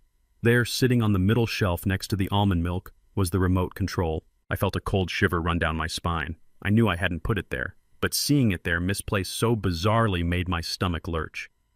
This was how they were going to do it. Little things, constant things, until I questioned my own hands. The afternoon was a blur of calculated torments. I went to the bathroom, and when I came out, the hallway clock had been moved to the opposite wall. When I asked about it, they claimed it had always been there. I went to read my book, but my reading glasses were gone. I found them later in the trash can, broken. Kimberly told me I had stepped on them and thrown them away in a rage. By evening, I was exhausted. My mind was racing, trying to catalog every change, every lie. I felt like I was walking on quicksand. I sat in my recliner, my hands gripping the armrests. Terrence and Kimberly were on the sofa, whispering and looking at me. They were waiting for me to crack. They were waiting for the outburst that they could record and show to a judge. I couldn't give it to them. I had to play the part they wanted, but on my terms. I let my shoulders slump. I let my mouth hang open slightly. I started to tremble, vibrating my hands against the leather of the chair. I made my breathing shallow and fast. I stammered. "I don't feel right." Kimberly sat up straight, her eyes gleaming. "What is it, Reginald? Are you confused again?" "I don't know," I whispered, looking around the room with wide, frightened eyes. "I feel lost. I thought it was morning. Is it night?" "It's night, Reginald," she said soothingly. "It's okay. You're just tired. I patted my pockets frantically. "I need my wallet. I had it. I had it right here." I stood up, wobbling on my feet. "Where is my wallet? I can't find my wallet. Someone took it." Terrence looked at Kimberly. He grinned. It was a wolfish, triumphant grin. They thought the drugs or the stress finally broke me. They thought the rat was running in circles. "Your wallet?" Kimberly asked, standing up. "The one with your ID and your bank cards?" "Yes." I cried, my voice rising in fake panic. "I need it. I don't know who I am without it." "Don't worry, Dad," Terrence said, standing up. "We'll find it. We'll turn the house upside down if we have to." "Sit down, Reginald," Kimberly said, guiding me back to the chair. "Let us take care of it. We'll find everything." They scattered. They started tearing through the house, opening drawers, looking under cushions. They weren't looking to help me. They were looking for the plastic and the leather that would give them access to my life. I watched them through half-closed eyes. I watched them search. They wouldn't find it. My wallet was taped inside the air return vent in the ceiling of the hallway. And my cash. My cash was in a waterproof bag inside the toilet tank of the guest bathroom. I let out a low moan of distress just to keep them motivated. "Please," I whimpered. "Please help me." "We are Reginald," Kimberly called out from my bedroom, the sound of drawers being ripped open echoing down the hall. "We are helping you." I closed my eyes and let a single real tear roll down my cheek. Not from fear, from hate. Let them hunt. While they looked for my wallet, I was counting the hours until Friday. Friday was the day I would sign their papers. Friday was the day I would invite them to the table. And Friday was the day I would eat them alive. The smell of roast beef filled the dining room, but to me it smelled like a trap. Kimberly had set the table with my good china, the porcelain plates with the gold rim that Althea had bought for our 25th anniversary. She had lit candles. She had even ironed the tablecloth. It was a stage set for a play, and I knew exactly what role I was expected to play. The senile old fool. Tonight we had a guest. Terrence had introduced him as Dr. Vance, a specialist in geriatric care. He was a man in his 50s with dyed black hair, a suit that was a little too shiny, and a smile that looked like it had been bought at a discount dental clinic. I shook his hand. It was damp. I did not need a background check to know this man was not a reputable doctor. He had the nervous energy of a man who had lost his license years ago and was now making money doing dirty work for desperate people. "Please sit, Reginald," Dr. Vance said, pulling out my chair for me. "We just want to have a nice chat, get to know you better. Terrence tells me you have been having some memory issues lately." I sat down. I let my hand tremble as I reached for my water glass. I spilled a little on the tablecloth. Kimberly sighed loudly, a sound of long-suffering patience designed to show the doctor how difficult I was. "I am fine," I mumbled, keeping my head down. "Just a little tired." "Of course," Dr. Vance said, sitting across from me. "Trauma takes a toll on the mind. Let us just eat and talk. No pressure." Dinner was a tense affair. Terrence sat at the head of the table, my seat, eating aggressively. He did not look at me. He looked at the doctor, waiting for the verdict. Kimberly hovered, refilling wine glasses, playing the perfect hostess, while watching me like a hawk. So Reginald Dr. Vance began cutting his meat into precise squares. "Let us do a little exercise, just for fun. Can you tell me what year it is?" I looked up at him. I let my mouth hang open slightly. I blinked slowly. "It is 2024, I said. "Very good," he said, his tone patronizing. "And can you tell me who the president is?" I answered him. Then I added, "And the vice president is Harris. And the governor of this state was elected 3 years ago on a platform of infrastructure reform which he has failed to deliver because he does not understand that you cannot patch a suspension bridge with asphalt." Dr. Vance paused his fork halfway to his mouth. He blinked. "That is very detailed, Reginald." I read the paper, I said. I dipped a piece of bread into my gravy, making a mess. My hands are shaky, not my brain. He cleared his throat and exchanged a glance with Kimberly.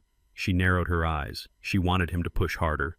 "Let us try something else," Dr. Vance said. "Suppose you have $100. You give 20 to your son and you spend 30 on groceries. How much do you have left?" I looked at Terrence. He was wearing a new watch, a Rolex. It was fake, I could tell by the sweep of the second hand, but he thought it made him look rich. "I have $50 left," I said. "But if I give $20 to my son, I will never see it again. And if I spend 30 on groceries, my daughter-in-law will throw them in the trash because she says they are unhealthy. So in reality, I have $0 and a hungry stomach." Terrence slammed his fork down. The sound echoed in the quiet room. "Dad, stop it. Just answer the questions properly." "I am answering, son," I said, my voice trembling with fake fear. "I am just doing the math." "I was an engineer, Terrence. Math is about variables. You are a variable, a negative variable." Dr. Vance chuckled nervously. "He is quite spirited, isn't he? But, Reginald, let us talk about your house. Do you know where you live?" "I live at 424 Oak Street," I said. "This house was built in 1958. The foundation is reinforced concrete. The load-bearing walls are 16 inches apart. The roof was replaced in 98. I know every nail in this house, doctor. I know where the pipes run. I know where the wires are. I know where the bodies are buried, metaphorically speaking, of course." I stared at him. For a second, the fog in my eyes cleared, and I let him see the steel underneath. I let him see the man who had fired incompetent contractors on million-dollar job sites. I let him see that he was out of his depth. Dr. Vance shifted in his chair. He loosened his tie. He pulled a handkerchief from his pocket and wiped his forehead. "Well," he said, looking at Terrence, "he seems oriented to time and place. His cognitive functions are surprisingly sharp for his age." "That is not what we pay you for," Terrence hissed. Kimberly kicked Terrence under the table. The doctor jumped. "What Terrence means," Dr. Vance said quickly, recovering his composure, "is that sometimes people can mask their confusion. They can memorize facts, but they lose the ability to make complex decisions. Decisions about finance. Decisions about safety." He reached into his briefcase, which was sitting on the floor, and pulled out a thick document. "We feel it would be best if you had some help, Reginald," he said, sliding the papers across the table toward me. "This is just a formality. It is a power of attorney. It assigns your son as your legal guardian. It means he can handle the bills and the stress so you can just relax." I looked at the document. It was thick. It was comprehensive. It gave Terrence control over everything. My bank accounts, my medical decisions, my real estate, my life. If I signed this, I ceased to exist as a legal person. I became a piece of property. I picked up the document. My hands shook so much the paper rattled. "I do not know," I whispered. "I do not like signing things I have not read." "You do not need to read it," Dad Terrence said, leaning forward. His face was red. His patience was gone. "It just says we love you. It just says we are going to take care of you. It says you get the house," I said, pointing to a paragraph on the second page. "It says you get the accounts." "It is for your own good," Kimberly snapped. "You are old Reginald. You are putting tea in plant pots. You are wandering off to parks. You are not safe." I looked at Dr. Vance. "Is this your medical opinion, doctor? That I am incompetent?" Dr. Vance looked at the check Terrence had probably already written him. He looked at my shaking hands. He made a choice. "Yes, Reginald," he said. "In my professional opinion, you are suffering from early-stage dementia. You need a guardian. If you do not sign this, your family will have to petition the court. It will be public. It will be embarrassing. They will testify about your behavior. You will end up in a state facility. This way, you get to stay home." It was a threat wrapped in a diagnosis. "Sign or we lock you away." I looked at Terrence. I saw the greed in his eyes. He was desperate. The shark was probably calling him every hour. He needed access to my money, and he needed it now. I looked at Kimberly. She was smiling that shark smile. She thought she had won. I needed to buy time. Lewis needed until Friday to get the forensic report on the brake lines. My lawyer needed until Friday to set up the trust trap. I needed 3 more days. If I refused to sign now, they might kill me tonight. They might decide the slow way was too risky and just smother me with a pillow. I had to give them a win. But I had to do it on my terms. I dropped the paper on the table. I buried my face in my hands. I let out a long, shuddering sob. "I am so tired," I wailed. "I am just so tired. I do not want to fight anymore." Terrence softened. He thought I was breaking. "Just sign it, Dad. It will be over." I looked up. Tears were running down my face.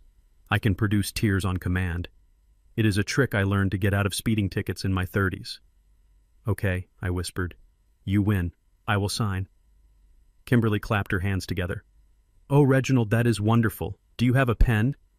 "Wait," I said, raising a hand. "Not now. Not like this." "What do you mean, not like this?" Terrence demanded. "Sign the paper, old man. Do not make this difficult. This is a big moment," I said, my voice gaining a little strength. "Handing over my life, my legacy. I want to do it right. I want to do it with dignity." "What do you want, Dad?" Terrence asked through gritted teeth. "I want a ceremony," I said, "on Friday. Friday is my birthday. Did you forget?" They froze. Of course they had forgotten. They did not care about my birthday. "I turned 71 on Friday," I said. "I want a dinner, a real celebration. I want to invite a few friends. I want to sign the papers then, like a passing of the torch, from father to son." Terrence looked at Kimberly. "Can we wait until Friday?" he whispered. The doctor leaned in. "It might be better," he said quietly. "If he signs it in front of witnesses at a celebration, it looks voluntary. It makes it bulletproof in court. If he signs it tonight under duress, a judge might throw it out later." Kimberly did the math in her head. "Wednesday, Thursday, Friday, 2 days. Fine," she said. "Friday. We will have a party. We will invite the neighbors. We will show everyone what a happy family we are. And then you sign. And then I sign. I agreed. Everything. The house, the accounts, the patent royalties." "Patent royalties?" Terrence asked, his ears perking up. "Oh yes," I said casually. "I never told you about those, did I? The structural dampeners I invented in '82. They are still used in skyscrapers in Tokyo. The checks come in every quarter. It is not much, but it adds up." I saw the dollar signs spinning in his eyes. He had no idea. He thought he was getting crumbs, and now he thought he was getting the whole bakery. "Friday," he said. "Friday we do it." He grabbed the wine bottle and poured himself a full glass. He toasted the doctor. To family, he said. To family, I repeated, raising my water glass. I looked at the condensation dripping down the side of the glass. I looked at the distorted reflection of my son's face through the water. He looked like a monster. Friday, I thought. Friday, you are going to have a party, son. And I am going to be the one blowing out the candles. But first I have to survive until then, because now they have a date. And if I die before Friday, they lose the signature. But if I live until Friday and sign, they win everything. They would keep me alive now. They would wrap me in cotton wool. They would guard me like the crown jewels. I took a sip of water. It tasted sweet. It tasted like victory. Let the countdown begin. Wednesday morning arrived with a silence that felt heavy and suffocating. The house was no longer my sanctuary. It was a holding cell. I sat in my recliner watching the dust motes dance in the sunlight. I was waiting for the next move. I knew it was coming. Kimberly walked into the room. She was holding a wicker basket. She smiled that plastic smile that made my skin crawl. "Good morning, Dad," she said. Her voice was bright and chirpy. "We have been thinking. The doctor said you need absolute rest, no stress, no distractions. And we noticed you have been staring at your phone a lot lately. It is not healthy. The blue light is bad for your sleep cycles." She held out her hand. It was not a request. It was a command wrapped in a favor. "We think it is best if you do a digital detox until the party," she said, "just for a few days, to clear your mind. We do not want you getting agitated by the news or confused by spam calls." I looked at her hand. I looked at my phone sitting on the side table. It was my lifeline. It was my connection to Lewis and the outside world. If I handed it over, I was officially cut off. If I refused, she would take it by force, or worse, she would call Dr. Vance and say I was becoming aggressive. I had to play the part. I had to be the submissive, confused old man. "You are right, Kimberly," I said. My voice sounded weak and defeated. "The screen hurts my eyes anyway. I do not know how to use half the apps. It is all just noise." I picked up the phone, I unlocked it one last time and discreetly turned the volume all the way up so she would hear notifications she could not unlock. Then I handed it to her. She snatched it like a trophy. "Excellent choice, Reginald. We will keep it safe for you. If anyone calls, we will take a message. Now why don't you take a nap? You have a big day on Friday." She walked out of the room humming. I heard her lock the phone in the drawer of the hallway console table. She took the key. I waited. I counted the seconds. 1 minute, 2 minutes, 5 minutes. I heard the back door open and close. I heard Terrence's voice in the backyard complaining about the heat. I heard Kimberly turn on the dishwasher in the kitchen. They thought I was helpless. They thought they had severed my communication lines. They thought I was an old engineer who had been left behind by technology. They forgot that I was an engineer who built things to last. I stood up. I walked silently to the hallway closet. It was where we kept the linens and the old vacuum cleaner. I opened the door and knelt down. I pushed aside a stack of old towels. At the back of the closet there was a small access panel for the central heating system. It was screwed shut. To the naked eye it looked like it hadn't been opened in 20 years. The paint was thick over the screws. But I knew the secret. The screws were fake heads glued onto a magnetic plate. I pressed my thumb against the bottom right corner of the panel. It clicked softly and popped open. Inside, nestled in a bed of fiberglass insulation, was a small waterproof box. I pulled it out. My hands were steady. I opened the latch. Sitting inside was a Nokia 3310, a brick phone. I had bought it 15 years ago as a catastrophic emergency backup. It was fully charged. I charged it once a month religiously. Next to it was a prepaid SIM card I replaced every year. I popped the SIM card in. The screen lit up with a green glow. The battery was full. It connected to the network instantly. No GPS, no apps, no tracking software. Just a simple signal that Kimberly and her fancy spy apps couldn't see. I dialed a number I had memorized a decade ago. It was a direct line. It didn't go to a secretary. It didn't go to voicemail. It rang twice. "This is Anderson," a voice said. It was deep and gravelly. The voice of a man who charged $1,000 an hour and was worth every penny. "Mr. Anderson," I said, "it is Reginald King. Code Black." There was a pause, the sound of a chair shifting. The tone of his voice changed from professional to alert. "Reginald, I haven't heard that code since the patent wars of '98. Where are you?" "I am in my house," I said. "I am being held against my will. My communications have been compromised. I am speaking to you on a burner." "Do you need extraction?" Anderson asked. I can have a private security team at your door in 20 minutes. We can break the door down. No, I whispered. Not yet. I need them to think they are winning. They have a plan, Anderson. They have forged a power of attorney. They have forged a will. They have a fake doctor ready to declare me incompetent. They want me to sign everything over to them on Friday. My birthday. Friday, Anderson repeated. That is 3 days. Yes, I said. I need you to prepare the trap protocol. The trust trap, Anderson asked. The trust trap, I confirmed. I heard the sound of him typing furiously on a keyboard. Reginald, are you sure? Anderson asked. Once we execute this, there is no going back. It will expose everything. The accounts, the holdings, the shell companies. Your family will know exactly who you are. They already know, I said. They found the ledger. They know the total, 52 million. They know about the money, Anderson said. But do they know where it comes from? No, I said. They think I am just a lucky investor. They have no idea about the dampeners. Good, Anderson said. Let us keep it that way until the ink is dry. I leaned back against the wall of the closet, clutching the small phone. I thought about the dampeners, the seismic isolation joint. I invented it 40 years ago in a small garage in Detroit. It was a system of hydraulic pistons and rubber bearings designed to let skyscrapers sway during an earthquake without snapping.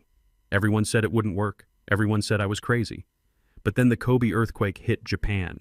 The only building in the district that didn't suffer structural damage was the one using my prototype.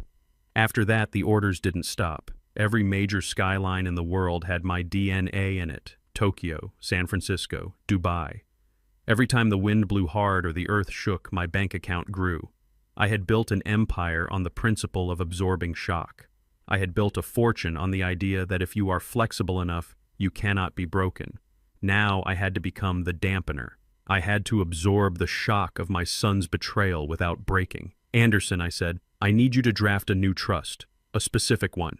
It needs to look exactly like the document they are going to present to me, but the beneficiary clause needs to be different. Tell me, Anderson said. The beneficiary must be the Reginald King Foundation for Engineering Excellence, I said, and there needs to be a poison pill clause. If I die under suspicious circumstances, or if I am declared incompetent by anyone other than a board of 3 state-appointed psychiatrists, the assets freeze for 50 years. That is aggressive, Anderson said. It will lock them out completely. Even if they kill you, they get nothing. That is the point, I said, and I need you to be here. On Friday, at 6 p.m., bring the sheriff. Bring the papers. I will be there, Reginald Anderson said. Stay safe, old friend. Do not eat anything they give you. Do not sign anything until I walk through that door. I hung up. I pulled the battery out of the phone. I put it back in the waterproof box. I put the box back in the wall. I snapped the panel shut. I stood up and arranged the towels back over the spot. I checked the hallway. It was empty. I walked back to the living room and sat down. My heart was beating slow and strong. The pieces were moving. The trap was set. But then I heard it. A voice. It was coming from the back porch. The window was open just a crack to let in the breeze. I stood up and moved closer to the window, keeping my body hidden behind the heavy drapes. It was Terrence. He was on his phone. Please listen to me, he was saying. His voice was high and tight. It sounded like a wire pulled until it was about to snap. I stayed frozen. I needed to hear the other side of the conversation, but I couldn't. I could only hear my son. I know I missed the payment, he said. I know. But the plan changed. The accident didn't work. He is tougher than he looks. He paused, listening. No, do not come here, Terrence pleaded. There are neighbors. It is too risky. Just give me until Friday. Friday is the day. We are having a party. He is going to sign everything over. He listened again. He was sweating. I could hear the fear in his breathing. Yes, 2.5 million is just the start, he said. He has more. Millions more. We found the book. I will pay you double. I will pay you triple. Just keep your guys away from me. He paused. The silence stretched out. I swear, Terrence hissed. Friday night. As soon as the ink is wet, I will transfer the first installment. And if he hesitates, if he tries to play games, I will end it right there. I leaned closer to the window, holding my breath. I will choke the life out of him right at the birthday table, Terrence whispered. I do not care who is watching. I do not care about the police. I am not going down for this. If he does not sign, he dies. Friday night. Guaranteed. He hung up. I heard him take a long, shaky breath. I heard the click of a lighter and the smell of cigarette smoke drifted in through the window. I backed away slowly. My feet made no sound on the carpet. I went back to my recliner and sat down. I stared at the blank television screen. Strangled. He was going to strangle me. My son. The boy I held when he had nightmares, the boy I taught to fish. He wasn't just a thief, he wasn't just a liar, he was a cornered animal, and cornered animals are the most dangerous creatures on earth. Friday wasn't just a deadline, it was an execution date. The shark wasn't just threatening him anymore, the shark was coming for him. And Terrence was going to throw me to the wolves to save himself. I looked at my hands. They were old hands, liver spots, veins like blue ropes, but they were strong hands. They were hands that had bent steel and poured concrete. They were hands that had built a life. And they were hands that were going to have to destroy one. Friday, I thought. Friday, you want to put your hands on my throat, son. You better be ready. Because I have faced earthquakes that leveled cities. I have faced typhoons that stripped the bark off trees. You are just a crack in the foundation. And I know how to fix cracks. I closed my eyes and pretended to sleep. I needed to conserve my energy. I needed to be ready, because when Friday came, only one of us was going to walk away from that table. Thursday night settled over the house like a shroud. The air was thick with the humidity of the coming storm and the suffocating weight of the lies that filled every room. I lay in my bed staring at the ceiling fan cutting through the shadows. My breathing was shallow and rhythmic. I had practiced this. I had spent 40 years on construction sites learning how to be still while chaos erupted around me. I knew how to wait. The digital clock on the nightstand read 3:14 in the morning. The house should have been asleep. But evil does not sleep. Evil paces. Evil drinks. Evil plans. I heard the creak of the floorboards in the hallway. It was a specific creak, the third board from the bathroom door. I knew every sound this house made because I had built half of it with my own hands. I closed my eyes. I closed. I let my jaw go slack. I slowed my heart rate down. I became a statue of a sleeping old man. The door to my bedroom opened. It did not open quietly. It swung wide, hitting the doorstop with a dull thud. The smell hit me first. Cheap scotch and stale cigarette smoke. It was the smell of desperation. Then came the sound. The soft whir of rubber tires on hardwood. Terrence. He rolled his wheelchair into the room. I could hear his labored breathing. He was in pain from the accident, but the alcohol was dulling it. He stopped beside my bed. I could feel his eyes on me. They were heavy and hot. I could feel the heat radiating from his body. It was the heat of a man burning up with resentment. He sat there for a long time, just watching me, breathing, drinking. I heard the ice clink in his glass. "Are you asleep, old man?" he whispered. I did not move. I did not twitch. I kept my rhythm perfect. In inhale, out exhale. "Good," he said. His voice was thick and slurred. "Sleep. Get your rest. You are going to need it." He took a sip of his drink. He leaned forward. I could smell the alcohol on his breath. It washed over my face like a toxic wave. "You look so peaceful," he sneered. "You always look peaceful. Even when the world is burning down, you just sit there like a statue, like a saint, Saint Reginald. The man who can do no wrong, the man who fixes everything." He laughed. It was a low, bitter sound that scraped against the silence. "Do you know how exhausting it is to be your son?" he asked the darkness. "Do you have any idea what it is like to live in your shadow? It is cold there, Reginald. It is so cold." He reached out and poked my shoulder. It was not a gentle touch. It was a prod, like you would poke a dead animal on the side of the road to see if it was still breathing. "I hated you for years," he hissed. "I hated you when you bought me my first car because it was not the one I wanted. I hated you when you paid for my college because you expected me to actually study. I hated you when you bailed me out of jail that first time because you looked at me with those sad, disappointed eyes." He leaned closer. His lips were inches from my ear. "Do you know why I really hate you, Dad? Do you want to know the truth?" I lay there paralyzed by the venom in his voice. I wanted to cover my ears. I wanted to shout at him to get out. But I needed to hear this. I needed to know the depth of the rot. "I hate you because you are too perfect," he whispered. "You are too good. You saved me from the orphanage. You picked me out of a lineup of broken kids. You brought me home and gave me a room and toys and a name, but you never let me forget it. Not with words. You never said it, but it was in your eyes. Every time I failed, every time I lied, every time I stole, you looked at me like I was a failed project. He took another drink. He slammed the glass down on my nightstand. You looked at me like a bridge that collapsed, he said. You looked at me like a structural flaw that you could not engineer away. You thought you could fix me with love and patience and money, but you cannot fix what is rotten, Reginald. You can only bury it. I felt a tear leak from the corner of my eye. It slid down my temple into my hair. I hoped it was too dark for him to see. He was right. I had looked at him with disappointment. But not because he was a failed project. Because I knew he could be better. I knew he had a good heart buried under all that pain. Or at least I thought he did. Now I knew I was wrong. There was no heart. There was only a void where a heart should be. You think you are so smart, Terrence continued. You think you have it all figured out. You think Friday is going to be a celebration. A passing of the torch. He chuckled. It was a wet, ugly sound.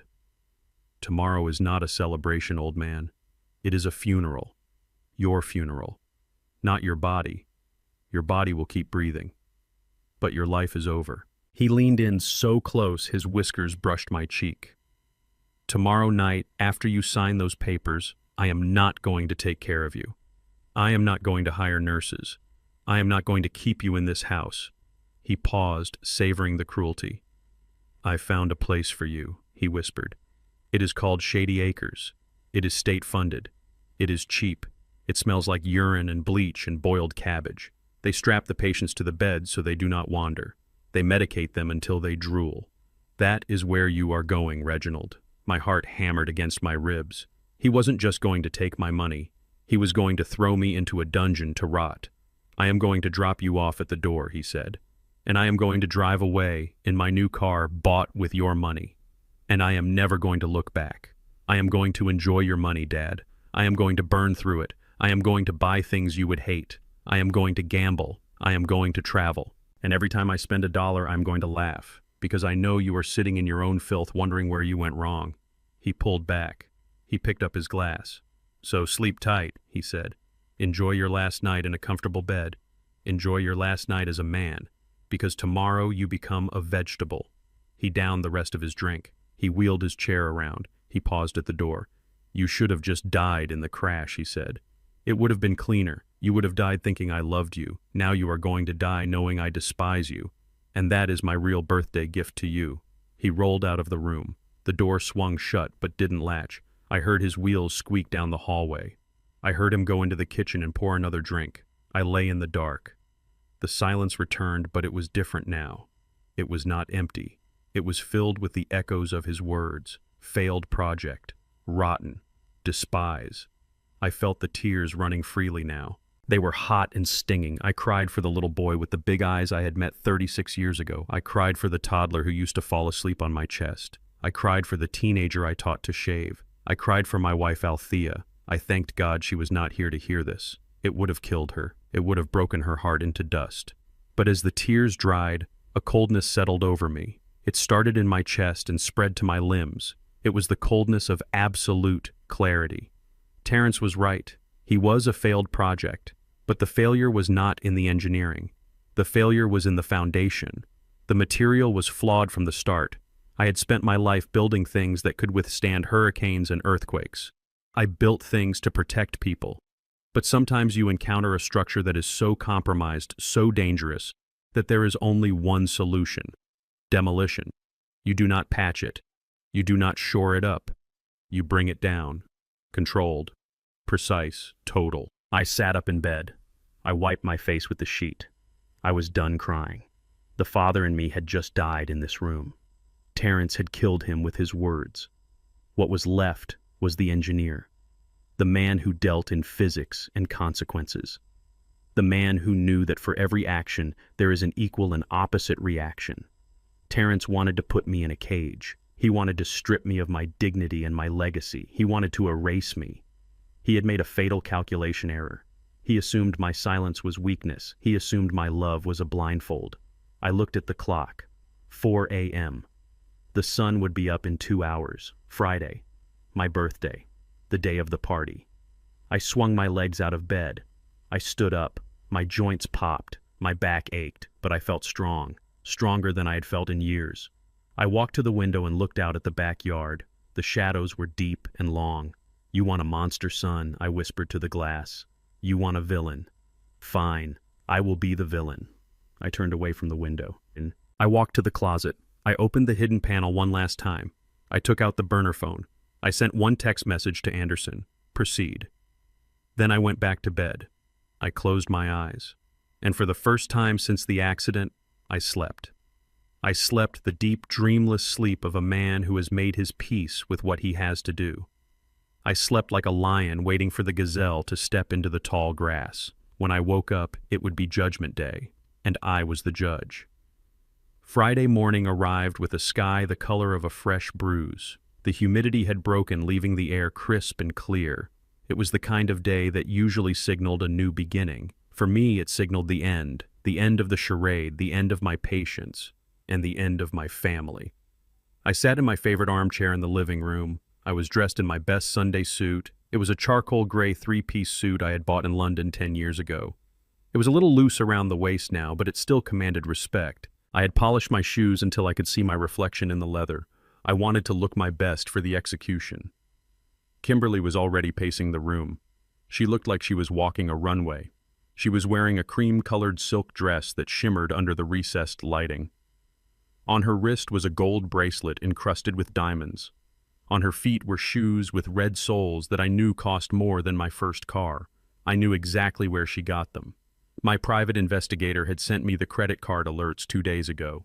She had gone on a shopping spree at the luxury mall downtown. She had spent $12,000 in 3 hours. She was wearing my money. She was wearing the sweat off my brow and the years of my labor. She paraded around my living room, acting like the lady of the manor while treating me like the furniture. "You look nice, Reginald," she said without looking at me. She was adjusting a vase of flowers on the mantel. Flowers she had bought with my money. "Try not to spill anything on yourself today. We want the photos to look dignified." Photos, of course. They wanted documentation. They wanted to prove that I was happy. They wanted to prove that I was handing over my empire with a smile.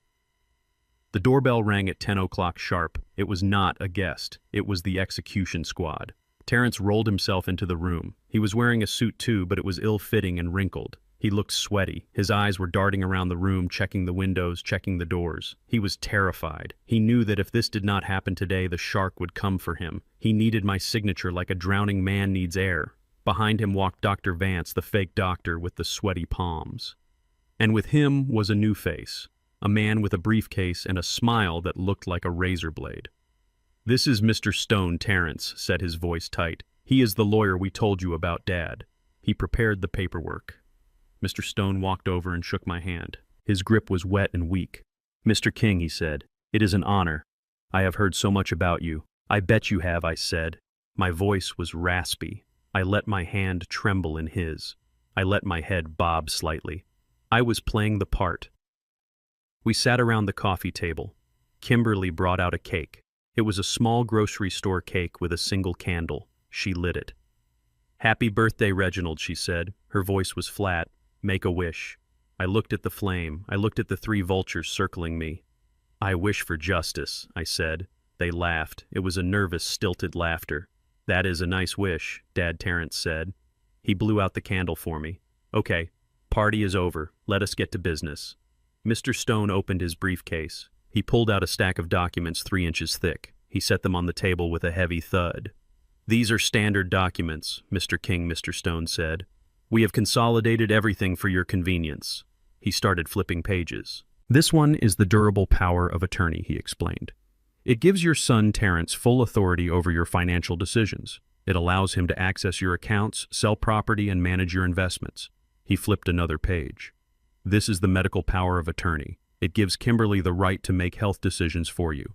If you need to be placed in a facility, she can authorize it without a court order." He flipped again. "And this is the quitclaim deed for the house. It transfers the title to Terrence and Kimberly immediately. It allows you to retain residency rights for as long as they deem appropriate. As long as they deem appropriate." That was the legal way of saying until they dropped me off at the state asylum. And finally, Mr. Stone said, pulling out a separate document, "This is the Living Trust Amendment. It revokes all previous wills and names Terrence and Kimberly as the sole beneficiaries of your entire estate effective immediately upon signature." I looked at the papers. They were death warrants. They were stripping me of my home, my money, my health, and my legacy. They were taking everything I had built over 70 years and handing it to a thief and a fraud. "It is a lot of paper," I whispered. My hands shook violently in my lap. "It is just legalese," Dad Terrence said. He leaned forward. His cologne was overpowering. It was trying to mask the smell of fear sweat. "It just means we can take care of you. It means you do not have to worry about bills or taxes or anything. We handle it all." "Just sign it," Reginald Kimberly said.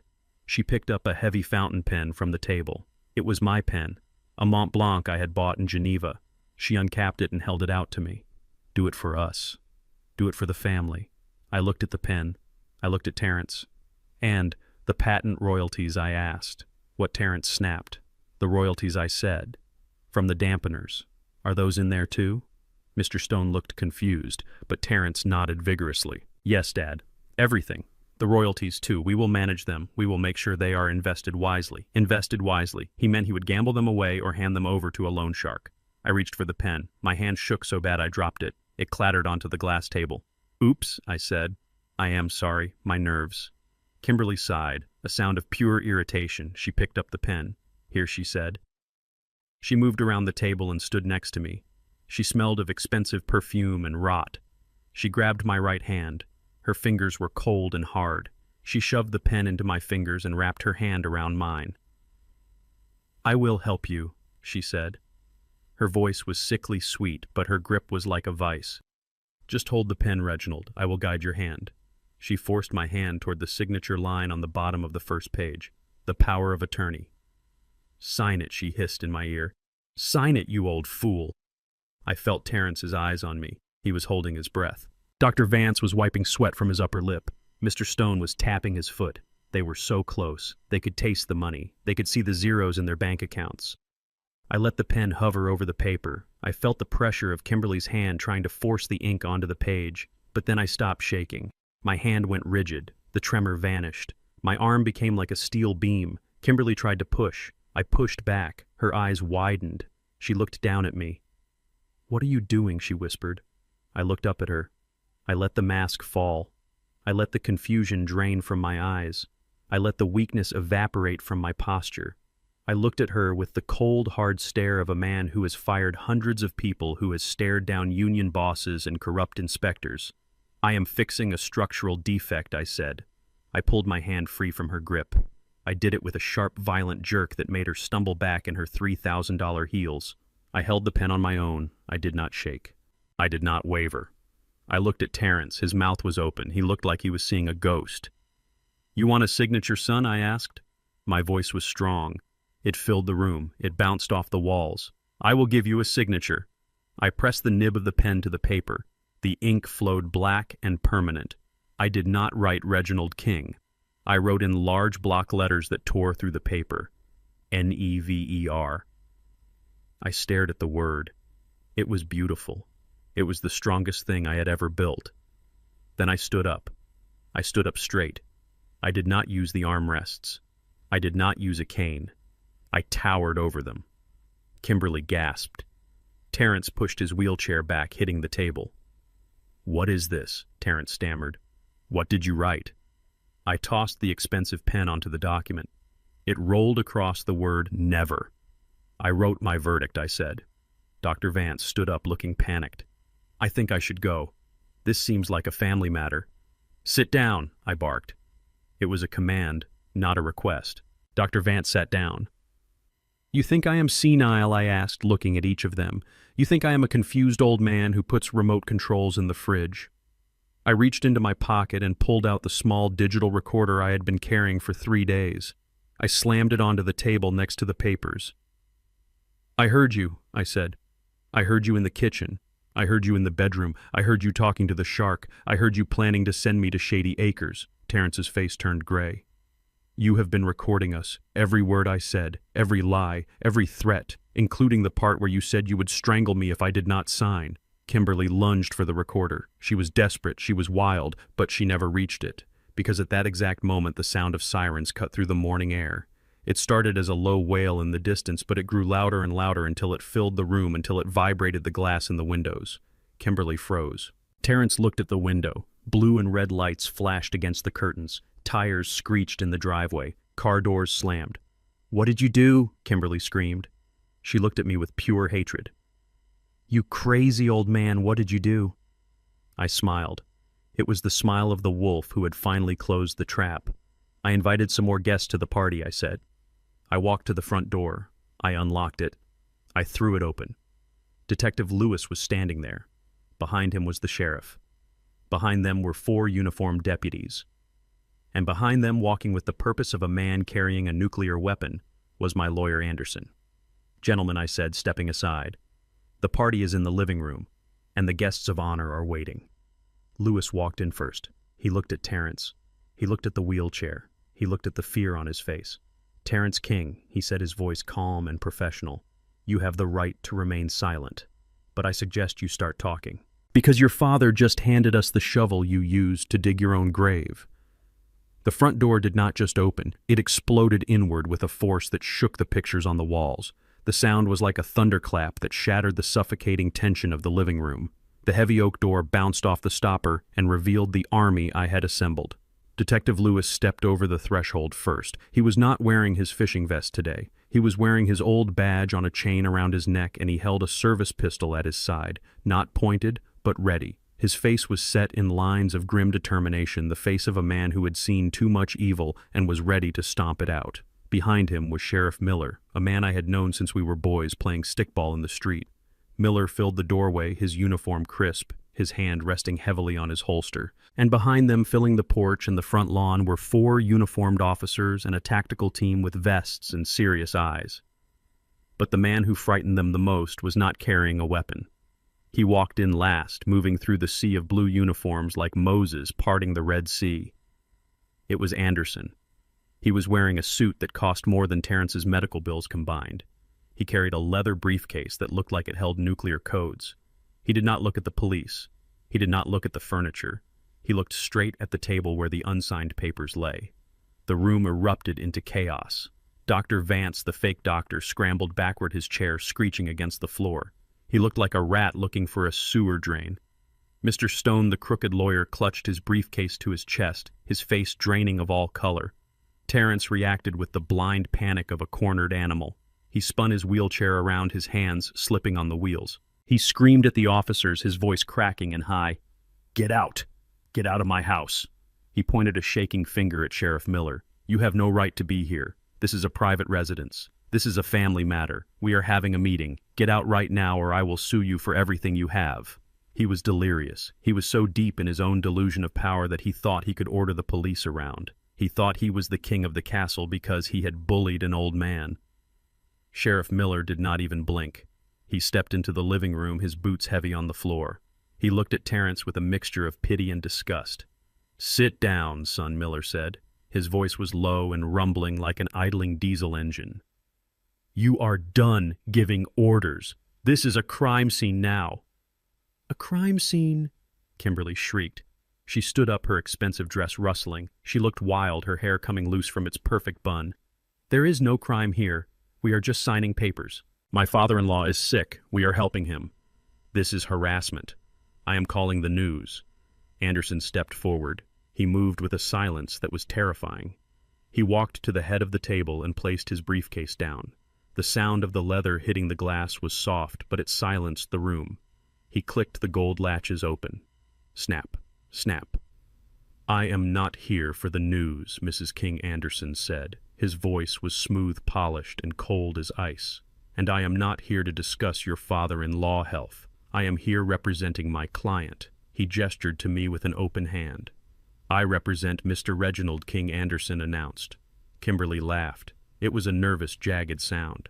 "Representation. He does not need representation. He has us. He has no money for a lawyer like you. Who are you anyway?" Anderson ignored her. He pulled a single thick document from his briefcase. It was bound in blue legal paper. He held it up so everyone could see the gold embossed seal on the front. I am the chief legal counsel for King Holdings, Anderson said. The room went quiet. The kind of quiet you hear in a cemetery? King Holdings, Terrence whispered. He looked confused. He looked at me, then back at Anderson. What is King Holdings? Anderson opened the document. He began to read. He did not read like a lawyer. He read like a town crier announcing a royal decree. Mr. Reginald King is the sole proprietor and majority shareholder of King Holdings, Anderson said. He is the primary patent holder for the King seismic isolation system currently utilized in over 400 skyscrapers across North America, Asia, and the Middle East. He paused to let the words sink in. I watched Terrence's face. I watched the gears turning in his head. Seismic, skyscrapers, patents.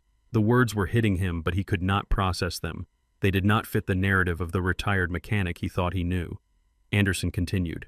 As of the market close yesterday, the total valuation of Mr. King liquid and fixed assets, including offshore accounts in the Cayman Islands and real estate holdings in Dubai, London, and New York, is not $500,000. Anderson looked directly at Kimberly. It is $52 million. The silence that followed was absolute. It was a vacuum that sucked the air out of the room. Kimberly was holding a glass of sparkling water she had poured for herself earlier. Her hand went slack. Her fingers opened. The glass fell.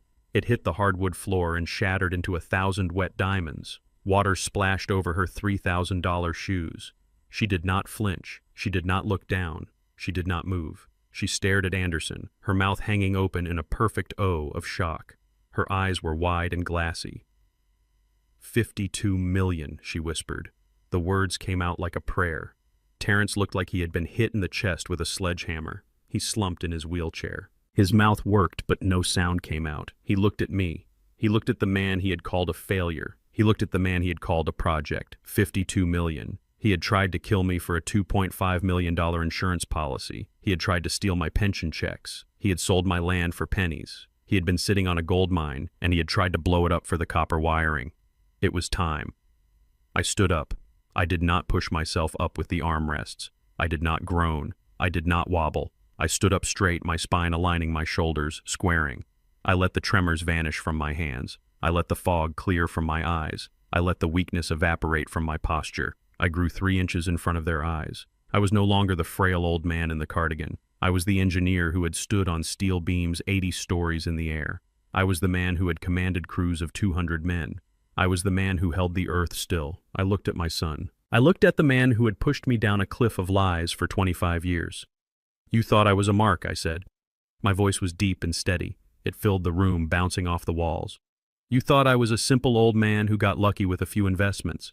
You never asked about my work, Terrence. You never asked about the patents. You never asked who I really was because you were too busy looking at my wallet. Terrence shrank back. He looked terrified.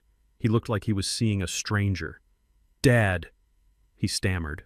I didn't know. We didn't know. I walked around the table. Dr. Vance scrambled out of my way, knocking his chair over. I stood over Terrence. I cast a shadow over him.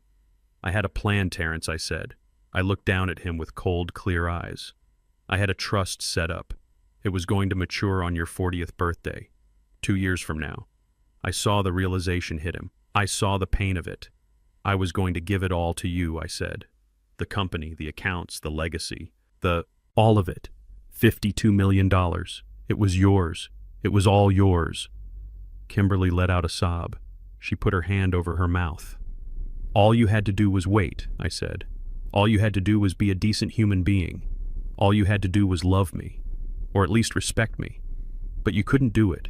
You were too greedy. You were too impatient. You wanted a quick payout. I leaned down. My face was inches from his. You tried to kill me for an insurance policy worth $2.5 million, I whispered. You traded an empire for a used car lot. That is the worst trade in the history of business, son. I stood up and looked at Kimberly. She was trembling. Tears were running down her face, ruining her perfect makeup. And you, I said. You treated me like a dog. You threw my food in the trash. You poisoned my tea. You tried to gaslight me into an asylum.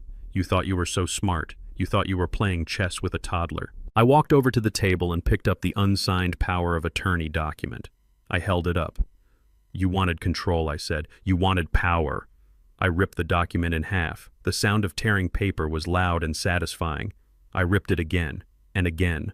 I let the pieces flutter down onto Terrence's lap like confetti at the saddest parade in the world. Now you get nothing, I said. Zero. I turned to Detective Lewis. Get them out of my house, I said.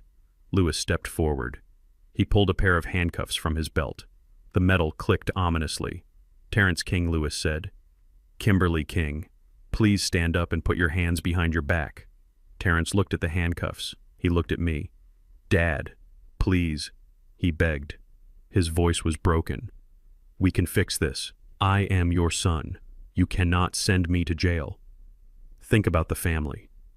I looked at him. I looked at the man who had sat by my bed last night and told me he despised me. I looked at the man who had laughed about my death in a hospital hallway. I do not have a son, I said. My son died a long time ago. You are just a thief who broke into my house. I turned my back on them. I walked to the window and looked out at the street. Neighbors were gathering on the sidewalk drawn by the police cars. They were watching the spectacle. I heard the click of the handcuffs. I heard Kimberly screaming that it was a mistake, that she was innocent. I heard Terrence sobbing, but I did not turn around. I watched the leaves blowing in the wind. I watched the world keep turning. I had won. I had saved my life. I had saved my fortune.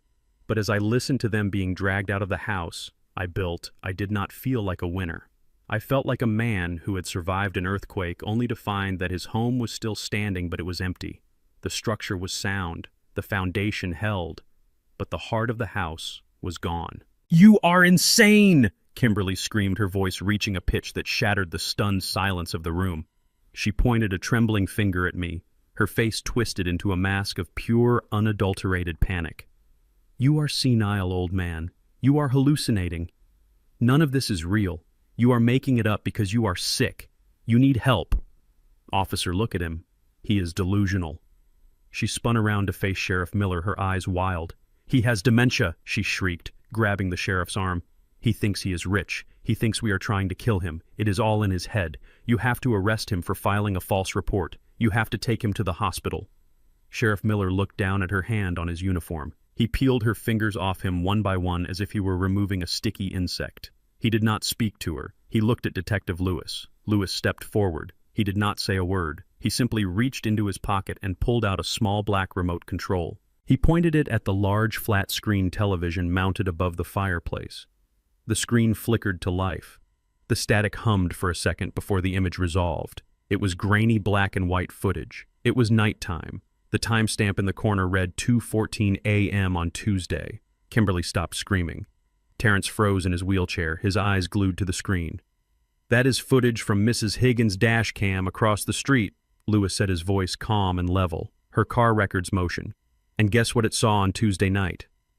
On the screen, a figure appeared. It was dark, but the street lamp illuminated him clearly enough. It was a man. He was wearing a hoodie, but he had the hood down. He was limping slightly, favoring his left leg. It was Terrence. We watched in silence as the on-screen Terrence walked up to my truck. He looked around nervously. He checked the windows of my house, then he slid underneath the chassis. He was under there for 4 minutes. When he crawled back out, he was holding something in his hand, a pair of wire cutters. He stood up, wiped them on his pants, and walked back toward the house. The video ended. The screen went black. That is impossible, Terrence whispered. His face was the color of ash. That is not me. That is a deep fake. You doctored it. Lewis ignored him. He pressed another button on the remote. The TV screen remained black, but audio began to play. It was clear. It was crisp. It was the recording from my bedroom the night before. Terrence's voice filled the living room, loud and hateful. You look so peaceful. You always look peaceful, even when the world is burning down. I watched Kimberly's face as she listened to her husband's voice. She looked horrified, not because of what he was saying, but because she knew what it meant for her. I found a place for you. The recording continued. It is called Shady Acres. It smells like urine and bleach. They strap the patients to the beds. The deputies in the room shifted uncomfortably. Sheriff Miller's jaw tightened. You should have just died in the crash, the recorded Terrence hissed. It would have been cleaner. Now you are going to die knowing I despise you. Lewis stopped the audio. The silence that followed was heavy enough to crush bones. That was recorded 7 hours ago, Lewis said, in this house, while Mr. King pretended to sleep to save his own life. But we are not done, Lewis continued. He pulled a small digital recorder from his pocket. We picked up Dr. Vance about an hour ago trying to board a bus to Mexico. He was very chatty once we told him he was facing conspiracy to commit murder. Lewis pressed play on the small device. Dr. Vance's voice trembled through the tiny speaker. It was her idea. The woman, Kimberly. She contacted me 3 weeks ago. She said the old man had millions stashed away. She offered me $50,000 to sign the competency papers. She said if I didn't do it, they would find someone else. She said they were going to drug him to make him look crazy. I just wanted the money. I didn't know they were going to try to kill him. I swear. Kimberly backed away, shaking her head. No, she whispered. No, that is a lie. He is lying. And finally Lewis said, we have a statement from Ms. Etta taken this morning at the nursing home. She confirms hearing Terrence on the phone in the hospital hallway bragging about the brake lines and the insurance money. Lewis looked at Terrence. We checked the brake lines, son. They were cut, 70% through. Just enough to hold until you hit the canyon. You tried to kill your father, and you almost killed yourself instead. It is over, Terrence, I said from the head of the table. The game is over. Terrence looked at the screen. He looked at the recorder. He looked at the handcuffs hanging from the sheriff's belt. The reality of his situation crashed down on him. The arrogance evaporated. The cruelty vanished. All that was left was a scared little boy who had been caught with his hand in the cookie jar, only this time the jar was full of poison. Dad, he croaked. Sheriff Miller stepped forward. He pulled the handcuffs from his belt. The metal clicked ominously. Terrence King, you are under arrest for attempted murder, insurance fraud, and elder abuse, Miller said. He grabbed Terrence's good arm and twisted it behind the wheelchair back. He snapped the cuff on. Then he grabbed the arm in the sling and handled it with professional roughness, securing it to the chair frame. No, Terrence sobbed. No, please. I can't go to jail. My leg. I need medical attention. You will get it in the infirmary, Miller said. Kimberly saw the cuffs go on her husband. She saw the ship sinking, and she decided she wasn't going down with it. She bolted. She kicked off her high heels and ran for the kitchen door. She moved fast, fueled by adrenaline and desperation. Stop her! Lewis shouted. But she was already through the kitchen. I heard the back door slam open. She didn't get far. 2 uniformed officers were waiting on the back porch. I heard a scream, then the sound of a struggle. A moment later, they dragged her back into the living room. Her expensive dress was torn. Her hair was wild. Her hands were cuffed behind her back. Let me go, she screamed, kicking at the officers. I didn't do anything. It was him. It was all him. She pointed her chin at Terrence. He forced me, she yelled, desperate to save herself. He is violent. He threatened me. He said if I didn't help him get the money, he would kill me too. I am a victim here. I was just trying to survive. Terrence's head snapped up. He looked at his wife, the woman he had conspired with, the woman he had ruined his life for. You lying witch, he screamed. It was your idea. You found the accounts. You found the forger. You told me to cut the brakes. You said he was just a useless old man taking up space. They screamed at each other, hurling accusations and insults, tearing each other apart like wolves fighting over a carcass. It was ugly. It was pathetic. And it was the final proof of who they really were. Enough, I roared. My voice silenced them. They both looked at me, panting, sweating, bound in chains. I walked up to Terrence. I looked him in the eye. I searched for any trace of the son I had loved. I looked for the boy I had taught to fish. I looked for the man I had hoped he would become. There was nothing there. Just greed and fear. Dad, Terrence whimpered. Tears streamed down his face. Dad, please. I am sorry. I am so sorry. I didn't mean it. It was the drugs. It was the stress. It was Kimberly. She made me crazy. Please tell them to let me go. We can fix this. I am your son. He tried to reach for me, but the cuffs held him back. I am your boy, Dad. You saved me once. Save me again. Please. I looked at him. I felt a pain in my chest that was sharper than any heart attack. It was the pain of severing a limb to save the body. I leaned down close to his face. Do not call me Dad, I whispered. My voice was cold as the grave. I did not raise a demon, I said. I raised a man. That man died a long time ago. You are just a stranger who broke into my house. I stood up and turned my back on him. "Take them away," I said to the sheriff. "No!" Terrence screamed as they began to wheel him out. "No, Dad, please. Do not do this." Kimberly was shrieking, cursing me, cursing Terrence, cursing the world. I watched them go. I watched them get dragged out the front door and down the steps. I watched the neighbors staring from their lawns, their mouths open in shock. I watched them get shoved into the back of separate squad cars. I watched the flashing lights fade as they drove away. The house went silent. It was just me, Anderson Lewis, and the sheriff left in the room. The air was still thick with the energy of the arrest. "Are you okay?" Reggie Lewis asked, putting a hand on my shoulder. I looked around the living room. I looked at the shattered glass on the floor. I looked at the torn papers on the table. "No, Lewis," I said. "I am not okay." I walked over to the mantelpiece. There was a framed photo there. It was taken 20 years ago. It was me, Althea, and Terrence on his high school graduation day. We looked happy. We looked like a family. I took the photo out of the frame. I looked at it for a long moment, then I ripped it in half. I dropped the pieces into the trash can. "I am not okay," I repeated. "But I am alive, and that is a start." Anderson stepped forward, closing his briefcase. "We will need to file the formal charges, Mr. King," he said, "and we need to secure the assets. I suggest we move you to a hotel for a few days while the police process the house." I nodded. "Good idea." I walked to the window and looked out at the empty driveway. My truck was gone. My family was gone. My life as I knew it was gone. But as I stood there, I felt something strange. I felt light. The weight of the lies was gone. The weight of the fear was gone. I was alone, but I was free.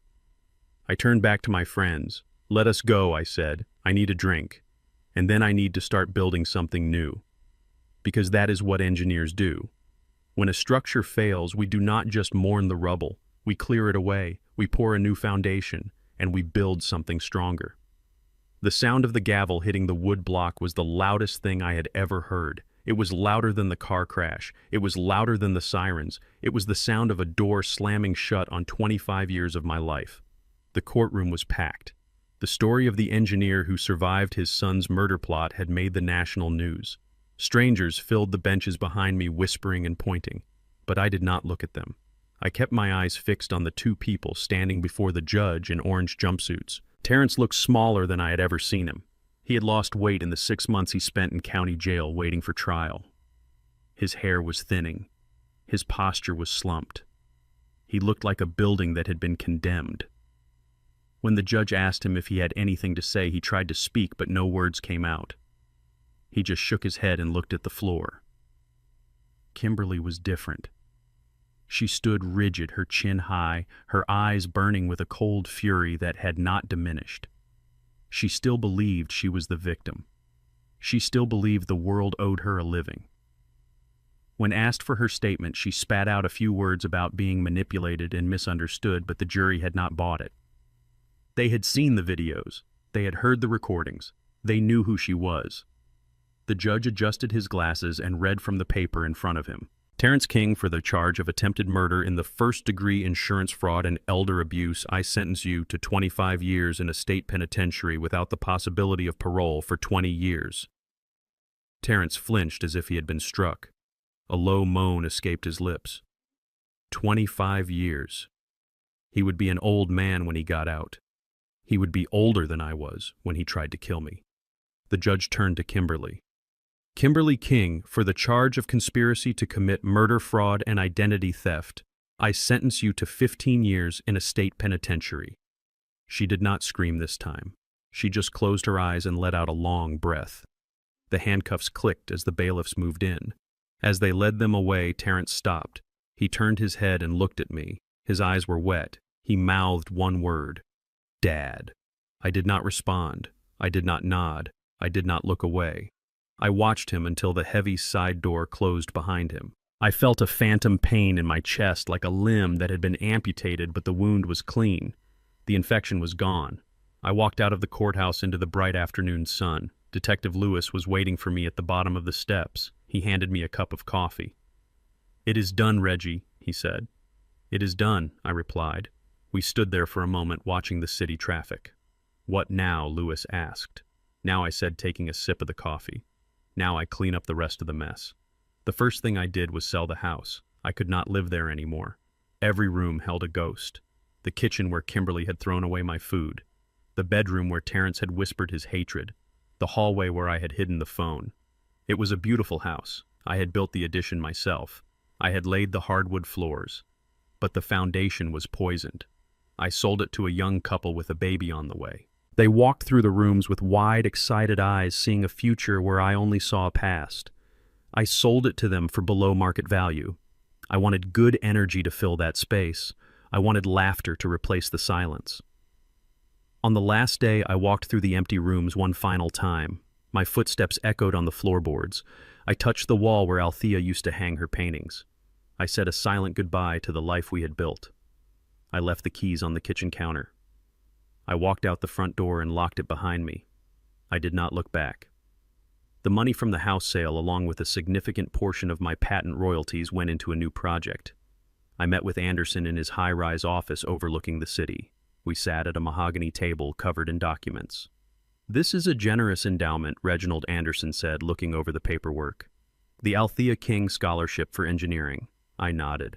"It is for orphans," I said. "For kids who age out of the system with nothing. Kids who have the mind for building but no one to give them a hammer." It was my answer to Terrence. He had been an orphan. I had given him everything and he had destroyed it. Now I would give that chance to children who would appreciate it. I would pay for their tuition, their books, their housing. I would give them the foundation I had tried to give my son.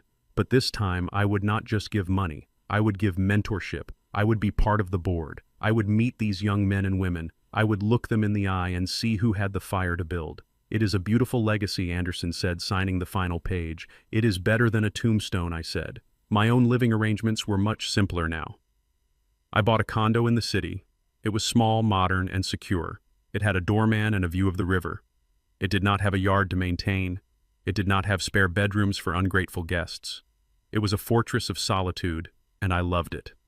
But I was not alone. 2 weeks after the sentencing, I drove my new car out to the suburbs. I pulled into the circular driveway of Golden Oak Assisted Living. It was not a warehouse for the dying. It was a resort. There were manicured gardens, fountains, and a grand lobby that smelled of fresh lilies. I walked through the automatic doors. The staff knew me. They waved as I passed. "She is in the garden," Mr. King, a nurse said, smiling. "She loves the roses." I walked out to the patio. Ms. Etta was sitting in a cushioned wicker chair, a blanket over her lap, watching a pair of cardinals in the bird bath. She looked different. Her hair was washed and styled. Her skin had color. She was wearing a soft pink cardigan I had brought her last week. She heard my footsteps and turned. Her face lit up. "Reginald," she said, "you are late." "Traffic, Etta," I said, smiling. I leaned down and kissed her cheek. "I brought you something." I pulled a small box from my pocket. Inside were chocolate truffles from a shop in Belgium. "You are going to make me fat," she scolded, taking the box eagerly. We sat there in the sun, listening to the water in the fountain. It was peaceful. It was real. Etta was not my blood. She was a stranger I met in a hospital room while my son was plotting my murder. But she had saved my life. She had grabbed my hand when she could have stayed silent. She had risked her safety to warn me. She was more family to me than Terrence had ever been. I am paying for her room here. I am paying for her care. I am paying for her clothes and her chocolates. It costs a fortune, and I do not care. She will never spend another night in a place that smells like bleach and despair. She will live like a queen until her last day. "Did you hear about the sentencing?" she asked, popping a truffle into her mouth. I nodded. "It is over. They are gone." "Good," she said. She reached out and took my hand. Her grip was still strong. "You look tired, Reginald." "I am tired, Etta," I admitted. "It was a long war." "But you won," she said. "You are still standing." I looked at the garden. I looked at the strong oak trees that lined the property. They had deep roots. They could weather any storm. "I learned something, Etta," I said. "I learned that you cannot build a life on a cracked foundation, no matter how much you want it to stand." She squeezed my hand. "And what else did you learn?" "I learned what family really is," I said. "For 45 years I thought family was the people you lived with, the people you shared a name with, the people you raised. I thought it was obligation and blood. I was wrong. Family are the people who stand by you when the walls are falling down. Family are the people who pull you out of the wreckage. Family are the people who tell you the truth even when it hurts. Detective Lewis is my family. He dropped everything at 3 in the morning to save me. Anderson is my family. He fought for me when I could not fight for myself. And you, Etta, you are my family. She smiled and her eyes crinkled at the corners. We are a funny-looking family, she said. An old engineer, a retired cop, a lawyer, and a nosy old woman. I laughed. It felt good to laugh. It felt like something broken inside my chest was finally knitting back together. We are the best kind of family, I said. We are the kind that survives. I stayed with her until the sun went down. We talked about the news. We talked about the birds. We talked about nothing important.